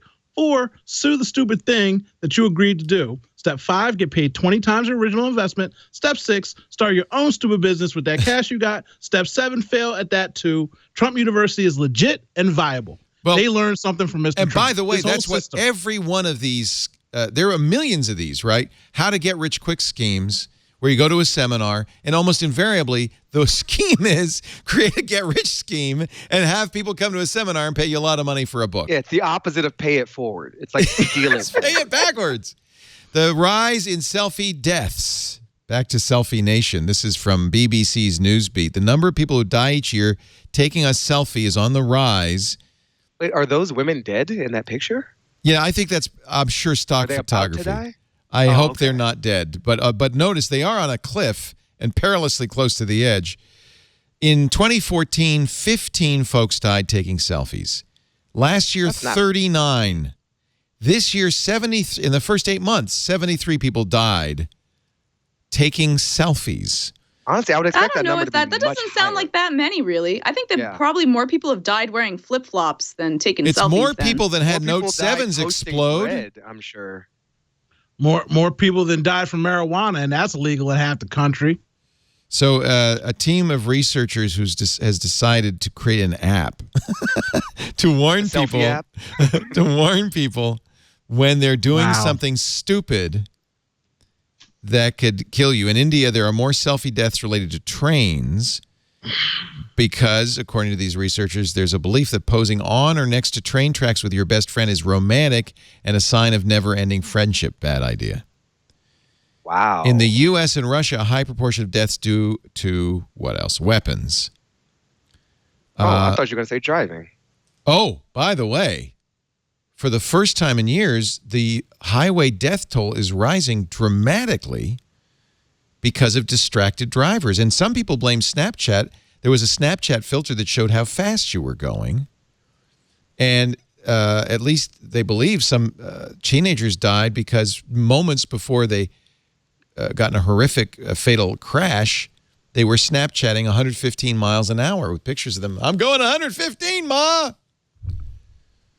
Yeah, I don't like that. They need to put some of those apps for that where they shut down if your speed's going, if you're going too fast or something. All you have to do is whenever you activate that filter, it should show the snap of the person who died using that filter. There you go. You can decide if you want to do that. There you go. Well, don't people have to be responsible for themselves? Yes. Like really, there's a certain amount that you should know that if you're near a cliff, maybe that might be dangerous. Like people fall off of things all the time without taking a selfie. I think that people need to learn, sometimes by tripping and falling and hurting yourself, you learn, you know what, maybe I shouldn't have done that. We sometimes get so wrapped up in ourselves that we're not really thinking about it. I don't think that they need to give us any warning. How about distracted driving? Be careful. That should be illegal. That's what we have laws in Canada working. that you get arrested and you're going to lose demerit points if you get caught. And there's cops that just, take a look and see if you're using your phone while you're on there, and you're going to lose demerit points and lose your license for that. It's the same thing as drinking and driving. I don't know what fatalities are like in Canada, but after steady declines over the last 4 decades, according to the New York Times, highway fatalities in the U.S. recorded the largest annual increase in 50 years. Wow. In fact, in the first 6 months of 2016, 10.4% increase year over year. And it's got to be technology, right? Yes. So maybe this is where we use that snooper charter from the UK. And then the government figures out when you're in your car using your phone, and then sends you a little note like, hey, maybe you shouldn't do that.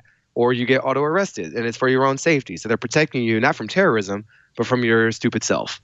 That maybe that works. Probably not. That's a good way to sell it, Baratunde. That's a good way to sell it. I'm trying to think outside the box. I'm trying to help the UK government, violate civil liberties even more. If you're not doing anything wrong while you're driving, you won't care that we're inside your phone.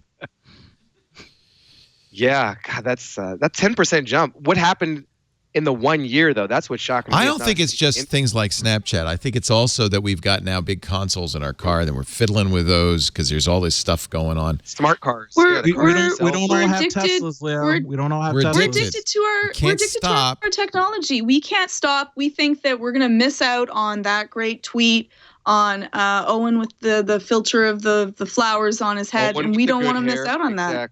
Exactly. And we never even shut down. We can constantly be found at any point in time. You're on a date, you're going out somewhere, you're on holiday, people can find you. We never have any downtime, and that causes an addiction reaction inside of us. And so you end up going through withdrawal if you're even driving on a long trip and you can't message it. How many people have had at a restaurant, you suddenly see your friend messaging or taking pictures of the food or answering this because this one's really important. We've not been able to unplug ourselves from our tech. And it's not our fault. What if it's not our fault? No, it's not. I'll tell you why. Society of Neuroscience meeting in San Diego this week. There was a study. They took young mice and they exposed them to 6 hours daily of a sound and light show reminiscent of a video game. According to the director of the Center for Integrative Brain Research at Seattle's Children's Hospital, the mice showed dramatic changes everywhere in the brain. Many of those changes suggest that you have a brain that is wired up at a much more baseline excited level. You need more stimulation to get the brain's attention. What are we doing to our kids now? We're plunking them down in front of screens as young as 1 and 2 years old, and they have many more than 6 hours of screen time nonstop.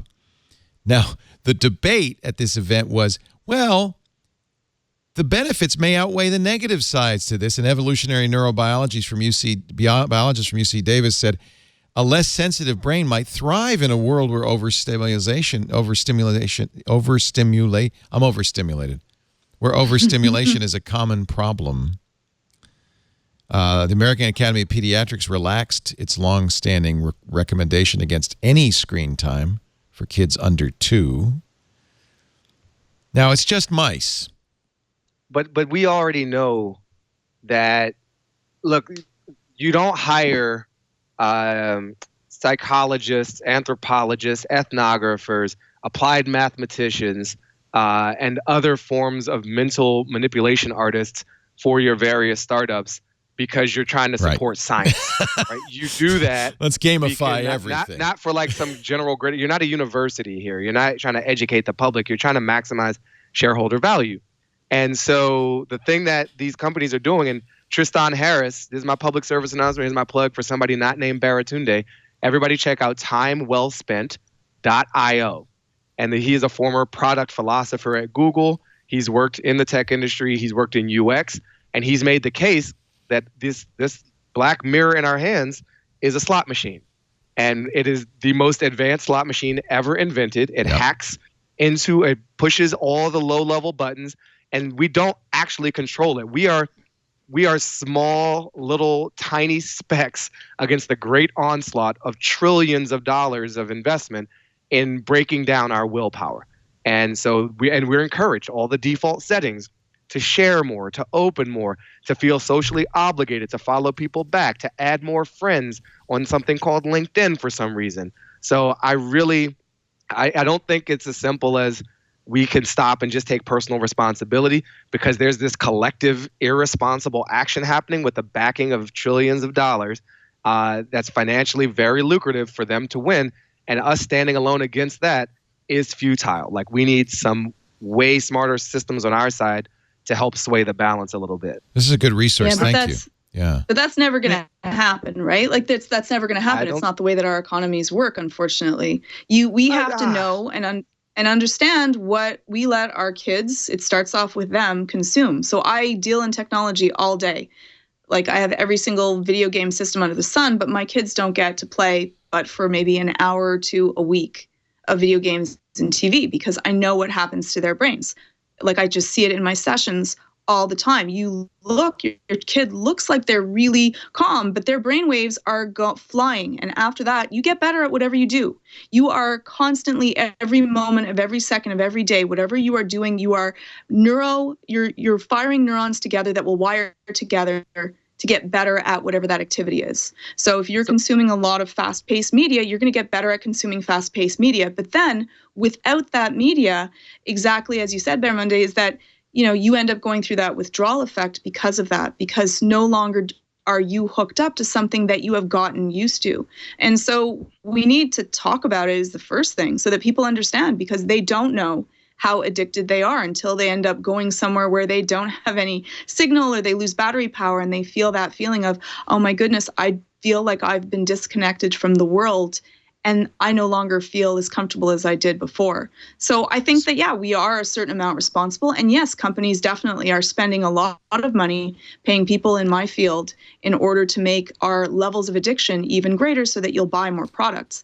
But that doesn't take us out of the equation. I think that we are not mindless sheep going through to the slaughter. We are choosing to consume these products, and we need to say, when are we going to let ourselves calm down and shut ourselves down from them? And that's important. So we definitely need to. Oh, I'm sorry. I was just gonna say it's definitely a lot to do with like your own personal control, even though the system is against you, because parents, especially with children. Now, when you're an adult, you make your own decisions. You look at that screen for 12 hours a day. That's on you. But when you have kids, if you're not a parent, you just stick that in front of them instead of giving them a book to read.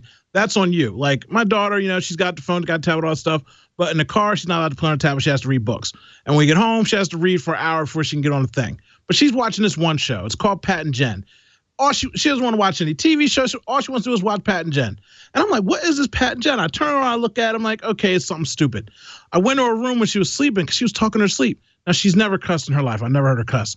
Now, they say hell and damn on there. And she's cussing in her sleep, repeating Pat and Jen. I was like, yo. She woke up next day. I'm like, ain't no more Pat and Jen for 2 weeks. She's like, what happened? I'm like, no, dude, like you in here repeating. She's like, I did. I'm like, yes, like it's in your brain and there's no more Pat and Jen. You can watch something else. You can read some more, but you can't watch that show because it does program children, especially like adults. Like I said, that's your own personal choice. You don't do it, but as an adult, we need to watch out for our kids and help them not be addicted. That's why I cut her off in the car and all her friends complain. I'm like, you got music, you got each other. Let's talk or listen to radio, but you don't need to have your face in a screen 24/7. So there is some personal accountability, even though the machine is against us. It is against us. This is, by the way, why I don't have you guys on the show all the time, because it's too stimulating. And we really want this show to be more boring and relaxing and calming. So to lower your amazing. Yeah. I thank you, Georgia, for making such a strong case for the power of humans. And I definitely don't mean to imply that we are not part of the equation. And you're right, we do have some choice in it. But so do companies have some responsibilities, right? No, but I think our power as individuals is overrated in a case like this, where they're using the best of science against us, and no individual has those resources to combat it.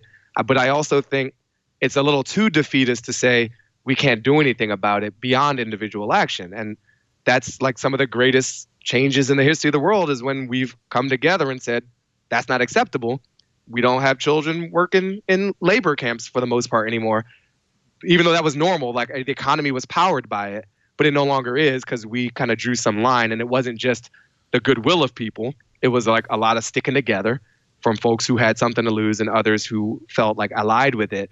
And this, I'm not even trying to fully equate to child labor, but I'm just saying like that was a big deal that people could never have imagined not existing anymore. And I think if we don't acknowledge that the power to combat this has to involve something on par with the power that's suppressing our individuality, which isn't just personal choice, then we're not going to fight it the right way.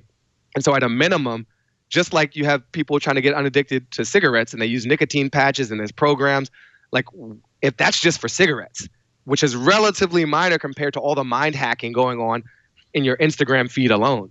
Like why is the feed bottomless? This is one of Tristan's major points. Like any service that gives you an infinite scroll is attacking your mind because it's luring you constantly. You never finish. What if a book that had infinite pages? You would never finish the book. Right? That's psychotic. Wow. But that's Instagram and Facebook and Twitter. That's the default setting because it benefits them and not us to stay on that system all the time. And we can't just fight that one person at a time. We can at a minimum have some tech tools to help us know how much time we've spent, to set some personal limits, or at least assist us in maintaining our willpower and those declarations that we make. Otherwise, those declarations are pretty meaningless compared to all this science that's fighting us, I think. We have only a few more minutes with Baratunde, like 4. Oh, and I've updated. I got a new GPS route. Speaking of tech, that's helping me be mindless. And so you have a little more time with us? I can go until at least 8 p.m. Eastern. Oh, that'd be great. Okay, yeah. We got 11 more minutes with Baratunde. That's double. I just doubled it. Let's well, I don't want to waste that time, but I quickly need to take a break, and we'll have more Baratundes here. Georgia Dow, Doctor. I love these guys, and I love this panel. Thank you for being here today. It really is fantastic. Our show today brought to you by Harry's, for guys who want a great shave experience for a fraction of what you're paying now. You know, I started growing a beard. I wanted to be like Baratunde. And, man, I went out. It's expensive. Having a beard, I thought this would save me time and money. I had to get beard oil, beard balm, beard comb, beard brush, beard shampoo. And then I said, screw it. I'm going back to Harry's. And I shaved. The whole beard ecosystem. I had a beard ecosystem, and now I don't know. I'll send it to you. Harry's is awesome. In fact, they've got the brand new. This is a great gift idea. Certainly, everybody, even if you have a beard, you have to shave. Unless you want to have a beard that goes all the way down to your navel. Harry's has a great deal for holiday shopping for anybody, a thoughtful gift that's useful and practical and affordable. Like this, the Winter Winston. This is beautiful. It's a limited edition. They did this last year with Winter Winston. Was a copper handle. Now they've got a midnight blue chrome razor handle. You can get it engraved with initials. It makes it extra special. And, of course, as with all of Harry's shaving kits, you get 3 of their German-engineered 5-blade cartridges that give you a beautiful, close, comfortable shave. Foaming shave gel that smells amazing. The beautifully designed gift box. Now, it is normally $30 on Harrys.com, but we've partnered with Harry's to give you $5 off on your order. Just use the offer code TWIT5, and you're going to get $5 off. And this is a really nice gift. And if you really want a gift that keeps on giving, get a subscription for the blades and the shave gel or the shave cream. And you're going to make somebody very happy. Harry's blades are better than the drugstore blades at half the cost because they bought the factory in Germany. And I have to admit, I was growing that beard, I kind of missed my Harry's. It was like a reunion with a loved one. I shaved off that beard, and I got back with Harry's. Go to Harrys.com right now to get $5 off a limited edition holiday shave set while supplies last. And don't forget to enter the code TWIT5 at checkout. Free shipping ends December 9th. So if you want to get it for the holidays, do not delay. Harrys.com. Don't forget the offer code TWIT5. That's for $5 off. Baratunde, since you're about to take off, was there any story that you wanted to talk about that we haven't talked about yet? No. I mean, I threw in a bunch of links about the fake news stuff and the Facebook and the election thing. So I feel like we actually dealt with that a bit. I hate to see Facebook, the responsibility laid all at Facebook's feet. Fake news is everywhere. We've talked about this before. You listened to the show last week. It was one of the topics. I used to work for the world's premier fake news outlet. Yeah. Sometimes fake news has a value. Less evil than the new breed. Yeah. And you know, but people share fake news because it's more, it says more than this is the story that you should read. It's especially this kind of fake news. It's visceral. It's about my beliefs.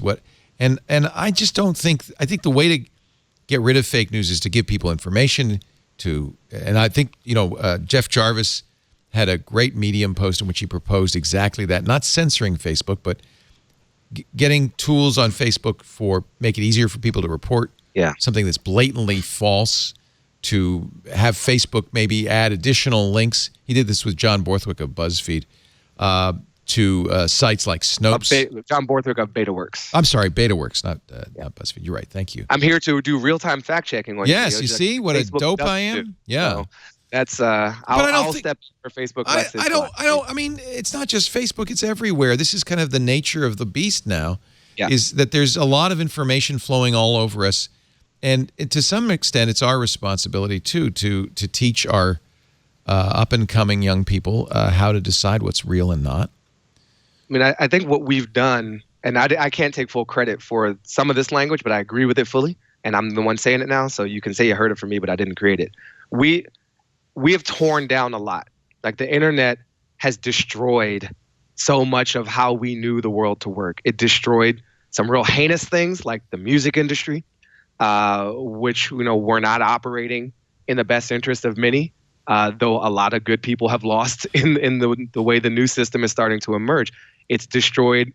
Most incumbent institutions will not either survive or look at all like the way they have in how they achieve their power. And media as a structure, not just the media business, not just the news in particular, but all kinds of content, totally different. And we've torn down the way it used to be done, and we haven't fully established what it's going to be. And so we've mostly broken the world. Right. And that's true in every, as you say, in every industry. In every education, in banking, in politics. Like, you just see everything will fall. And that sounds like ominous, but I think it's just a fact. And we haven't rebuilt, much less, we haven't even redesigned, much less rebuilt what we want it to look like. Yeah. And so we developed norms in the old media system, as lazy as it could be, as corrupt as it could be. It had norms, it had expectations. You had some understanding, some semblance of what fairness was. This new system ripped all that to shreds. Yes. And so when it's profitable, when it's extremely profitable to traffic in absolute lies, and there's no check on that. Like, that's a feature, like, because we're in the in-between, right? We're in the upside down of the real world right now. We haven't been able to come back through. I'm throwing a lot of metaphors out there. I think people are keeping up. So I get a little bit distraught and depressed and upset, but then it helps for me to remember that it's actually a great opportunity for us in all this chaos, because this is just officially the chaos era, to define what some of that new order might look like. And can it distribute power more fairly than the last system? We all have superpowers in the palm of our hands now. That's pretty cool. That wasn't the case before. But we're also super vulnerable in ways that we weren't before, because we didn't get our news from our uncles and our grandparents and our nephews and our cousins. We got it from people who had some sense of training. And narrow and undiverse as they were, they had some basic shared set of rules that have been thrown out the window, and we haven't rewritten new ones. So I think to me, that's part of the bigger issue, is that we just haven't redefined and redesigned the world as we'd like to live in it yet. And we're suffering through the chaos and just being mad at being stuck in between both. I think that's very insightful and exactly the right long view on this. Is we live, you know, the old Chinese curse, may you live in interesting times. This is the disruption that we knew would happen. In fact, and this is where I feel bad. I wanted it to happen because I looked at the internet and thought, this is the ultimate democratizing force. Everybody gets a voice. And you realize democracy sucks. Yeah. I didn't anticipate, and I don't think any of us anticipated some of the downsides of everybody having a voice. But that's fine, because we will reinvent this. And we just have to do it. We just have to all be human and be respectful and loving of one another and do the best we can to remake the world in a way that works for everybody. I think it's possible. it might be the something years on this earth that I've been a black man, but the world has not always been a great place in general. The world has never gone. I mean, unless we get to Star Trek time, there are good people, there are bad people. And that's kind of where the cookie crumbles. You gave everybody a voice. Of course, a third or a half or a quarter of those voices are going to be terrible voices. Right. And they have the right to have their voice and conglomerate and pontificate with themselves. It's just when they spill off and attack others with their rhetoric, that's a problem. But I mean, you are a butterfly, unicorn, happy man, because you be out here thinking about the world. Yeah, you do believe. I don't believe. No, Owen, you're right. And I've read a lot of history, but I have to say, the history of the world was worse. We have improved. We had a very bloody century in the 20th century. That wasn't good. A lot of bad things happened, but I think we came out of it into the 21st century. And overall, we're far from perfect. Far from it. 21st century, we just had, if we want to get to I'm going to just cut this short. Yes, we're doing better.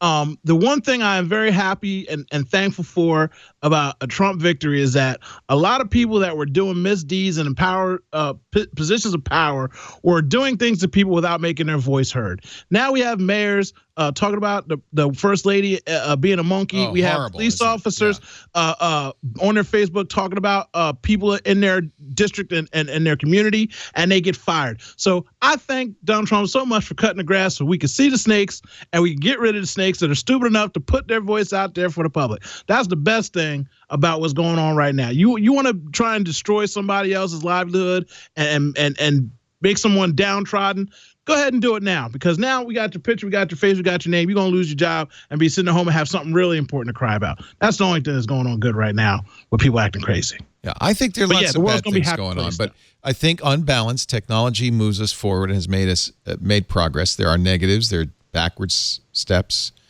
This was a kind of a backward step. Yeah, well, I'm not even just this disruption that you were talking about, Baratunde, but I think on balance, it is forward progress. I really do. Maybe I'm foolish. No, I think that you're absolutely right. We are in the safest part of the world, time of the world that we have ever lived in. If we talk about even all the world, this is the safest that we've ever been.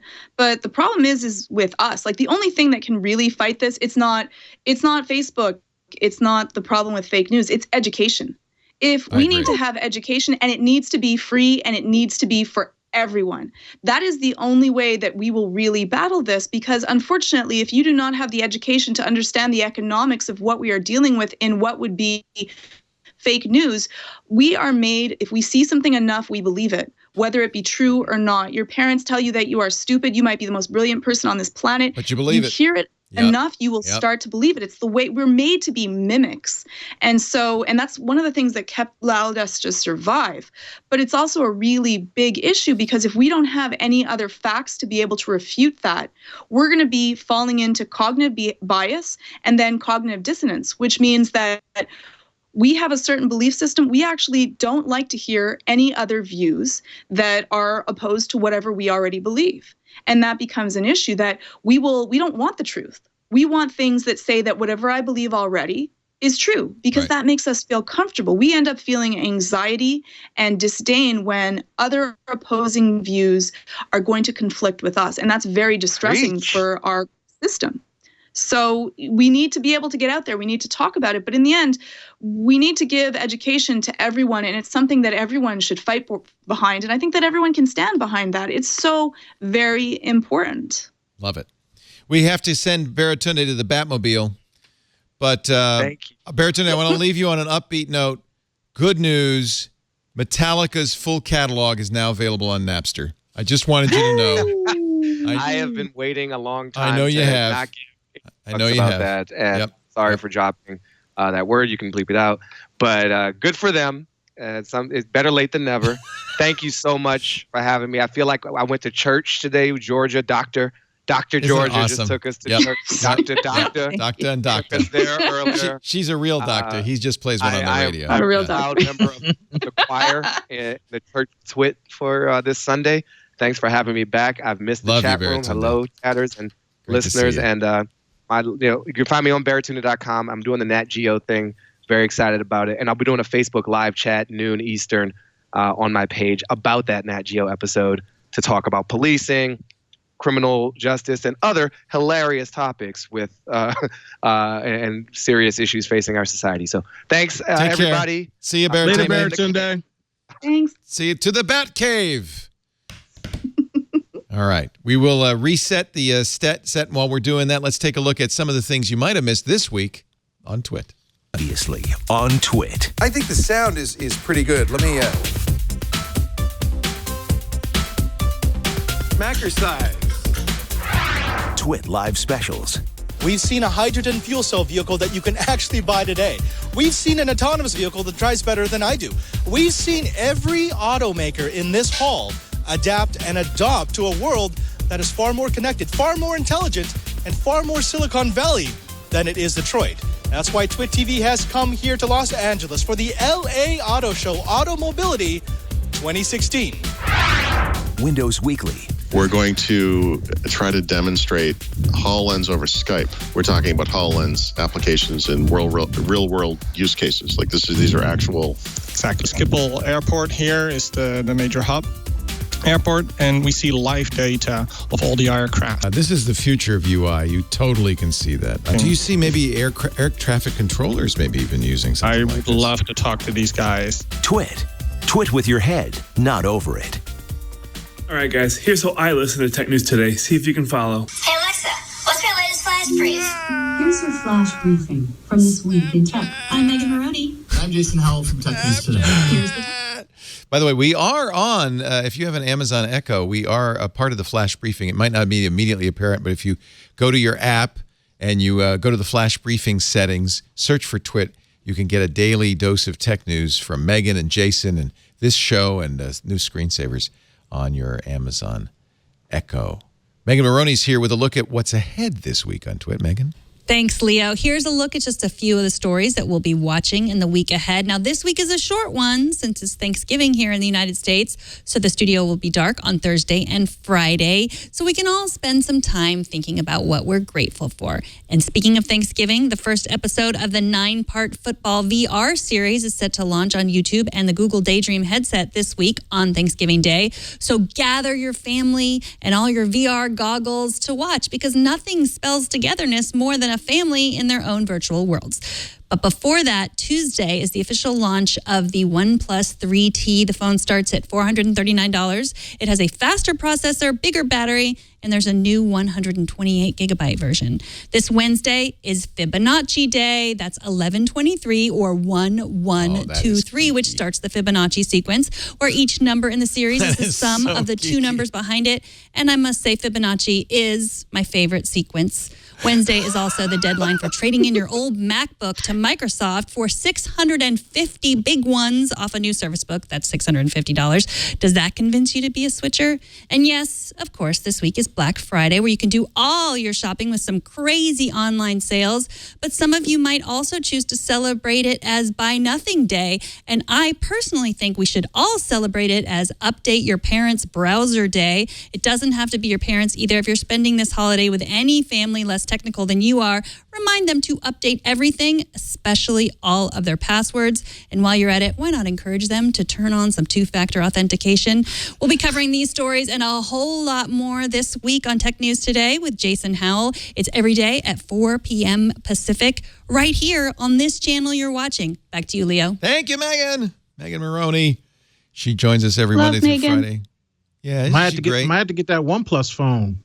Yeah, the 3T looks really nice. Yeah. That's what Leah uses. She has, I forget which one she has. She has the OnePlus 2 or 1. Or the 3. 2. Yeah. I think I like the 3 a lot.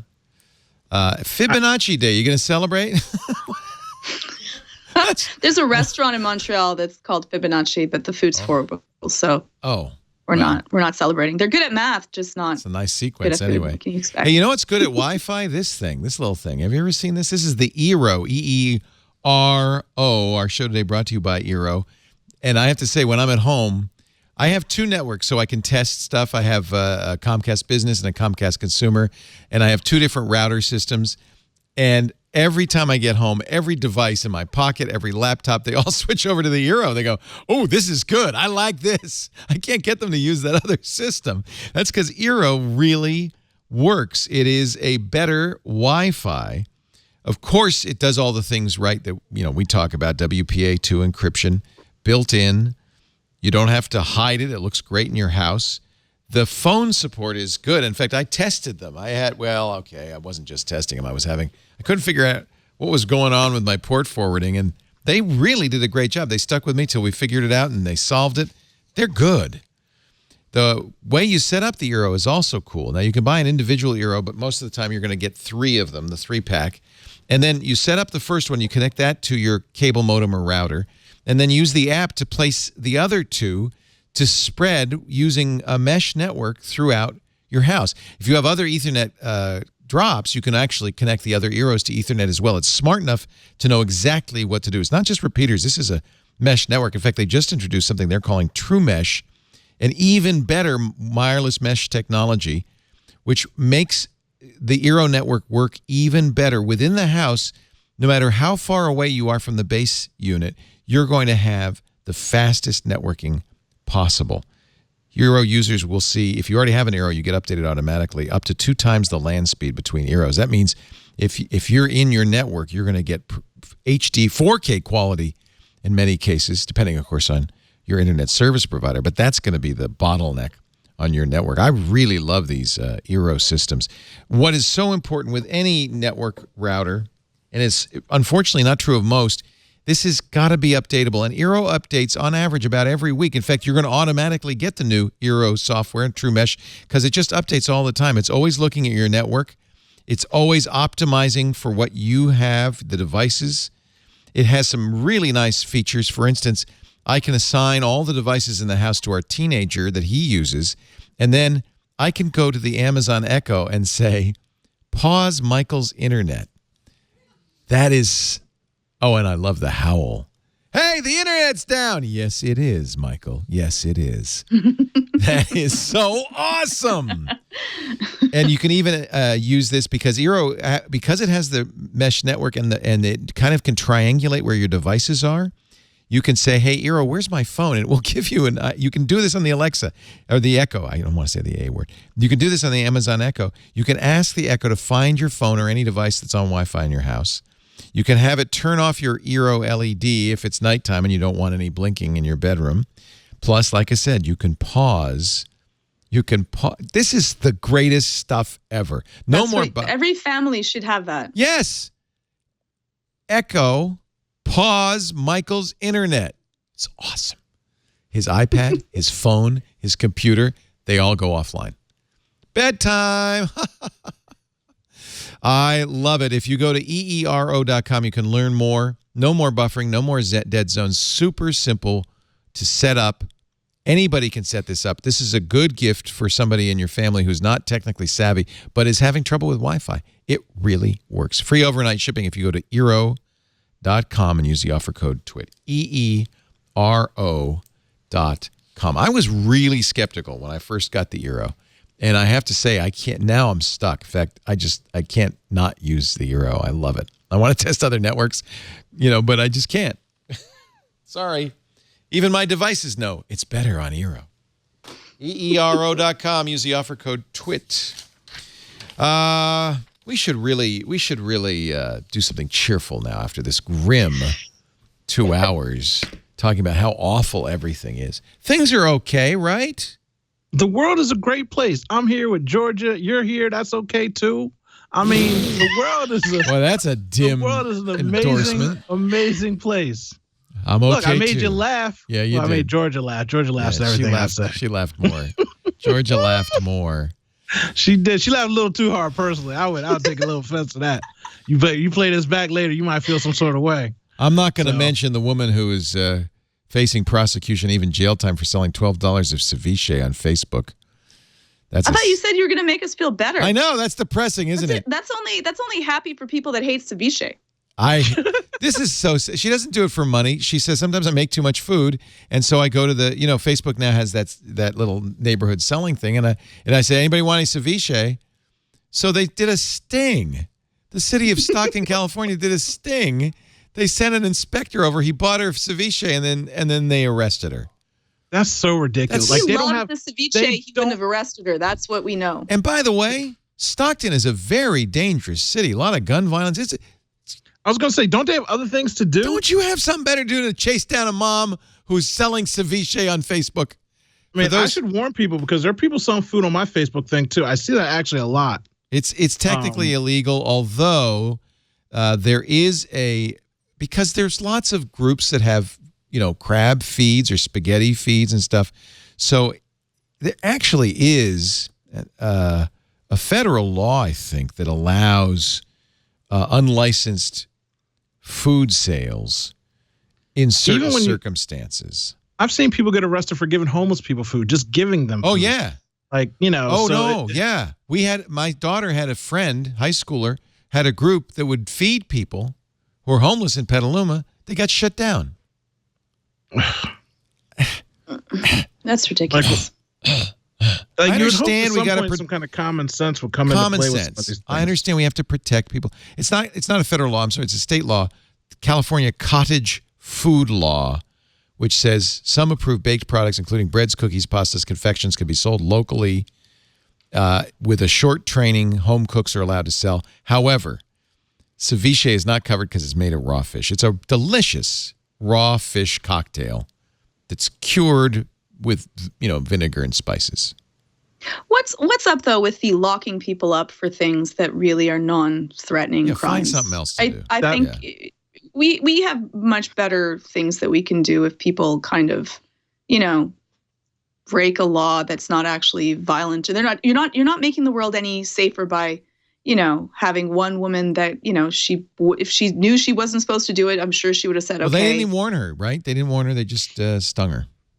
And that's why we jail more people than anybody else in the world. You give her a ticket, worst case, you give her a ticket and you say, don't do that again. And she does it again, you give her another ticket. She does it the third time, okay, then maybe. You fine her. You fine her. People, give her a ticket. The thing that people care about most is their pocketbook. Give them a fine or make them, do some community service. And then that's it. Done. I don't know. I don't understand. I think that most people we won't get into a prison debate, but anyways, I'll stop. We'll make it I'm trying to find good news. I just can't find any good news in here. Come on, there's got to be some good news. I don't feel depressed. I feel good about, technology. I think, we're working on it. Not everything's there's that perfect. that little Toyota robot that's adorable and wants to be loved. That's happy. No, bad. Cute robot. Robot okay. overlords. That could that end poorly.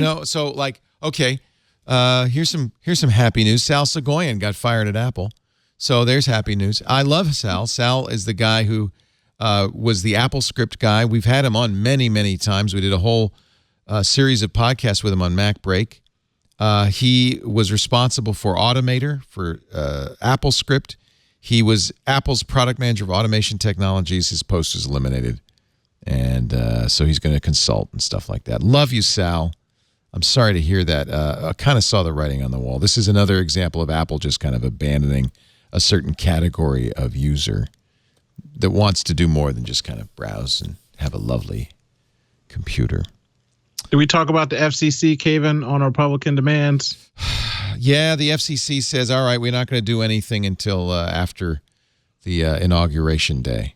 That's stuff that people don't think about. Like when I tell people it's going to be okay, it's not a big deal. Stuff like that is kind of a big deal. I think this unprecedented, though? Doesn't this happen every 4 years where if you have a lame duck president, they just kind of say, okay, we're not going to do much for the next couple of months. We're just going to let the new guy. They do that. But I mean, for us, especially in the bubble, some of the things that he was trying to finish up and get through FCC, that he had worked on for years. I agree. Like they stalled it out. And then finally yeah, we'll do it next week. And now they just put this rule in where they're like, no. And I'm like, my goodness, like he was trying to do some really good stuff that I don't think is going to get pushed forward. Yeah. So we'll see what happens. Tom Wheeler, who was the chairman of the FCC, a Republican, might point out, Obama appointee, but a Republican. And in fact, we thought he was going to be terrible. John Oliver said it was like letting your having a dingo babysit your baby. But he called him a dingo. But then he had to take it back because Tom Wheeler, even though he had been a lobbyist for the cable industry and the telcos, turned out to be our best friend. Because he knew the inside trade of it. So that's why I said give some people a chance, give them enough rope to hang themselves, and maybe they'll swing across and make the gap. I don't know. Yep. But That's kind of crappy for us. I just can't. Come on, something good. Happy story. Happy. We already talked about the happy stuff. Screw it. Didn't we already do the happy stuff? I hate to leave people with the one happy story was that Metallica is now on Napster. That's it. Yeah, I mean, somebody in the chat and people tweeted me that we were too nice about Apple, and I thought we yelled at Apple. I don't think we're that nice. No, I don't. I want to start a campaign though that everybody stop buying stuff that doesn't have a replaceable battery. It's good for you. It's good for the environment. No, that's never. Yeah, you could try that. That's never happening. Yeah. Well, Samsung does it, but their phones started blowing up. Yeah. We have to. You're the right, but I think that people love their technology and how light it is.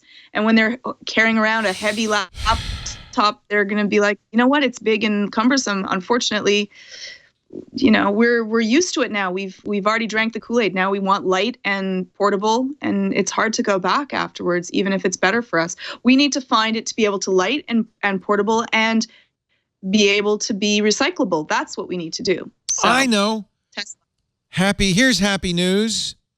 If you were a fan of Top Gear. Oh, that's true. The Grand Tour. Did you watch it? I didn't. I haven't. I'm saving it. Jeremy Clarkson, who of course was fired after punching at a producer on Top Gear. Richard Hammond and James May are back. And they've created a show, not just about cars, but about, it says, adventure, excitement, friendship. And it is a Amazon original, free on Prime. I don't want to violate copyright. Yeah, good, I can't. They're stopping me because of a digital rights error. But you got to watch the beginning. The beginning segment, 5 minutes, involves Clarkson getting on a plane from England, flying to the United States, renting a Mustang, and then his two buddies show up. He has a red Mustang, and then they show up in a blue and white Mustang, and they're 3 red, white, and blue Mustangs. Basically go somewhere that looks like Burning Man in the California desert, and they've got this big thing. This 5-minute beginning sequence cost Amazon $3 million, and it was worth every penny.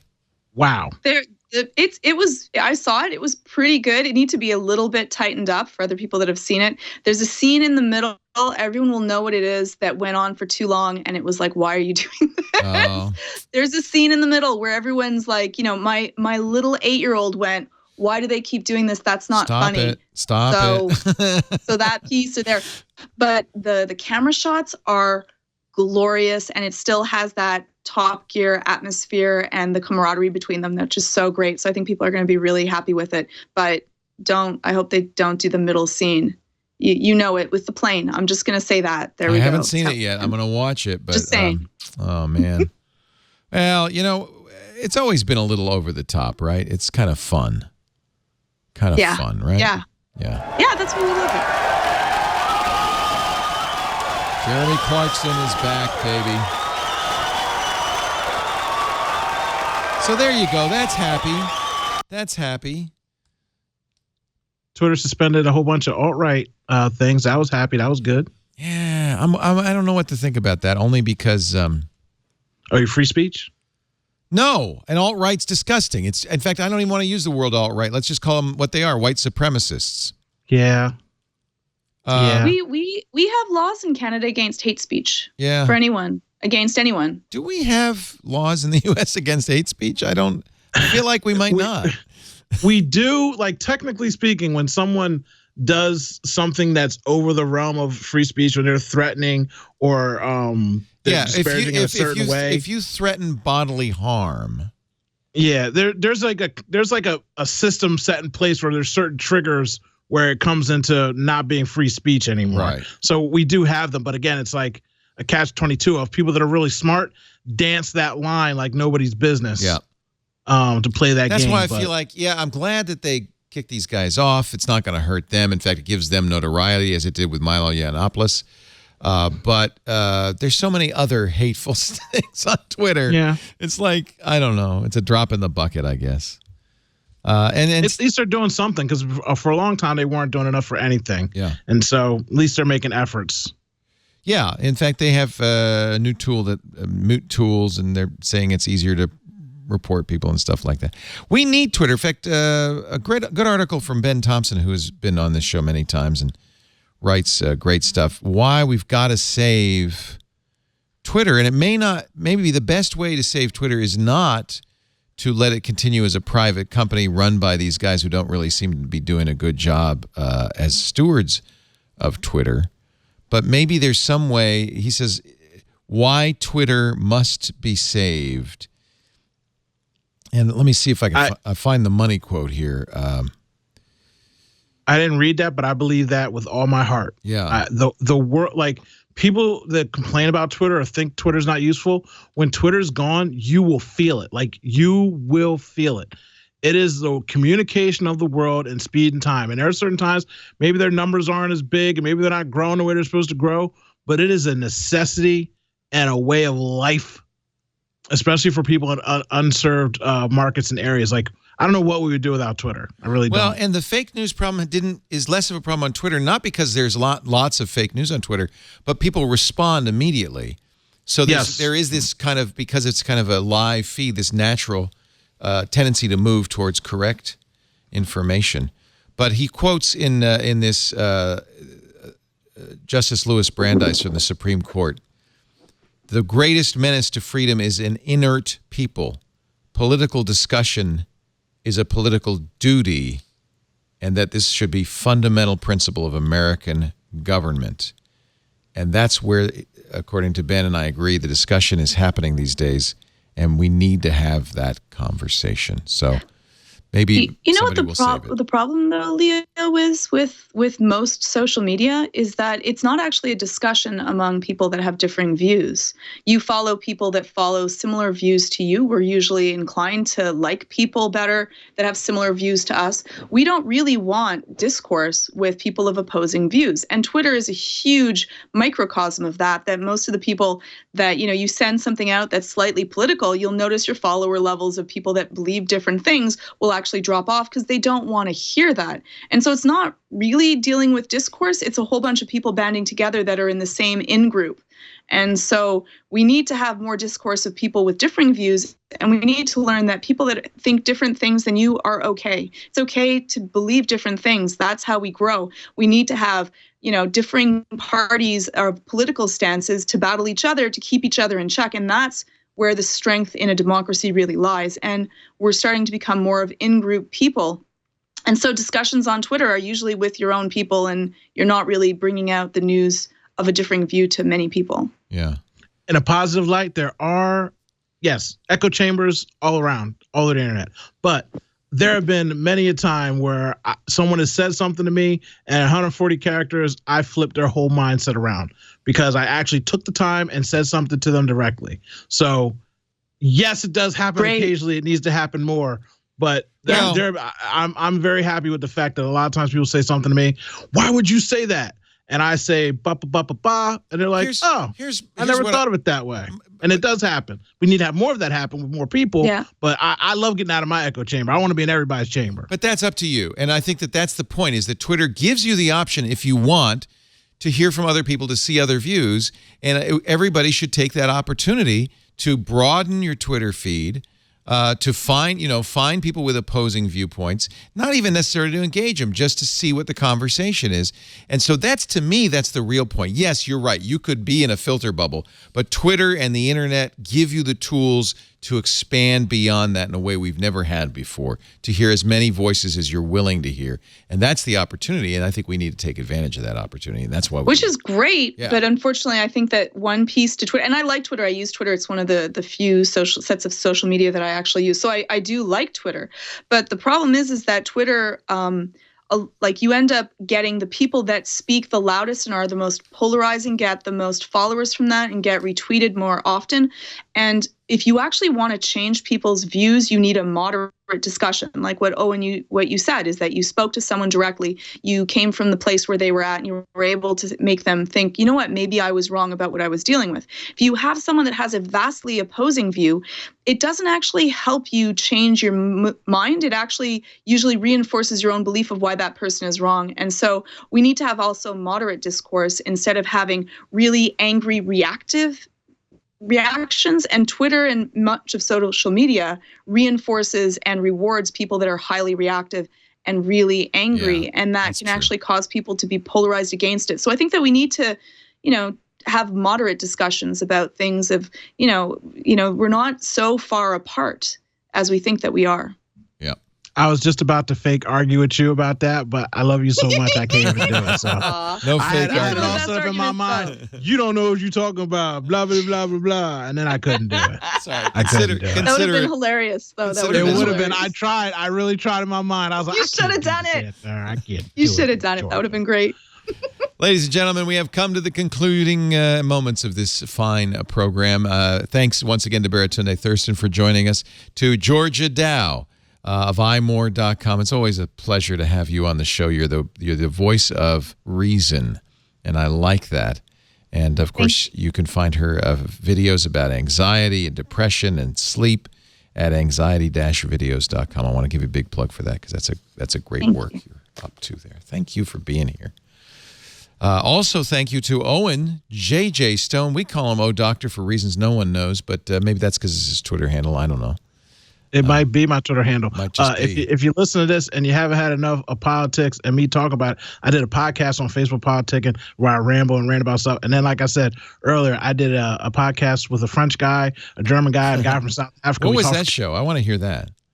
It's the French Spin. It's on IQMZ. In my Facebook Politicking post, I linked to it so you can get to it. But they talk about somebody changing your mind. This is Patrick Beja's show. I know this show. Yes. Patrick's been on many times.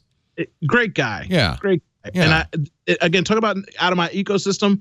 They were talking about how America helps the world and what they're supposed to do. And I'm in the mentality of, I'm tired of being everybody's big brother. I'm tired of super duper socialism where we just give away all this money. We got poor people in America. And in their mind, all over the country, all over the world, they were like, look, bro, we need you. Like, we need that stuff that y'all are doing for us. And they gave very rational points to it where it changed my mind. Like, I guess we can't stop being the world's big brother because we have a responsibility that I wish that we didn't have, but we do. So it's always great to get outside of yourself and listen to other people. That's why I come on the show and learn something from Uncle Leo occasionally, teach him stuff. And, of course, anytime they tell me George is on, I got to be here because I can't leave her alone. The Phileas Club is the podcast. It's episode 78, FrenchSpin.com, Patrick Beja's excellent podcast. That would be well worth listening to. I will make a point of it on the way home. Thank you all for joining us. Wow. I was a little worried about this show. It ended up being really, really good. Was it because of me that you were worried? No. You were the only person I wasn't worried about. What? Oh, what? Really? Really? Actually, I wasn't worried about you either. In fact, there really was no reason to worry at all. There's no reason to worry at all. No reason to worry at all. We got Captain Baratunde. We got Georgia. I know everything because I'm a real Dr. Dow. I'm not really a real doctor. I know. I'm just saying that because everybody else says that when you're with me. You get to be the real doctor, and I'm a fake doctor. I'm just as real as you. Okay, just so everybody knows. You are just as real.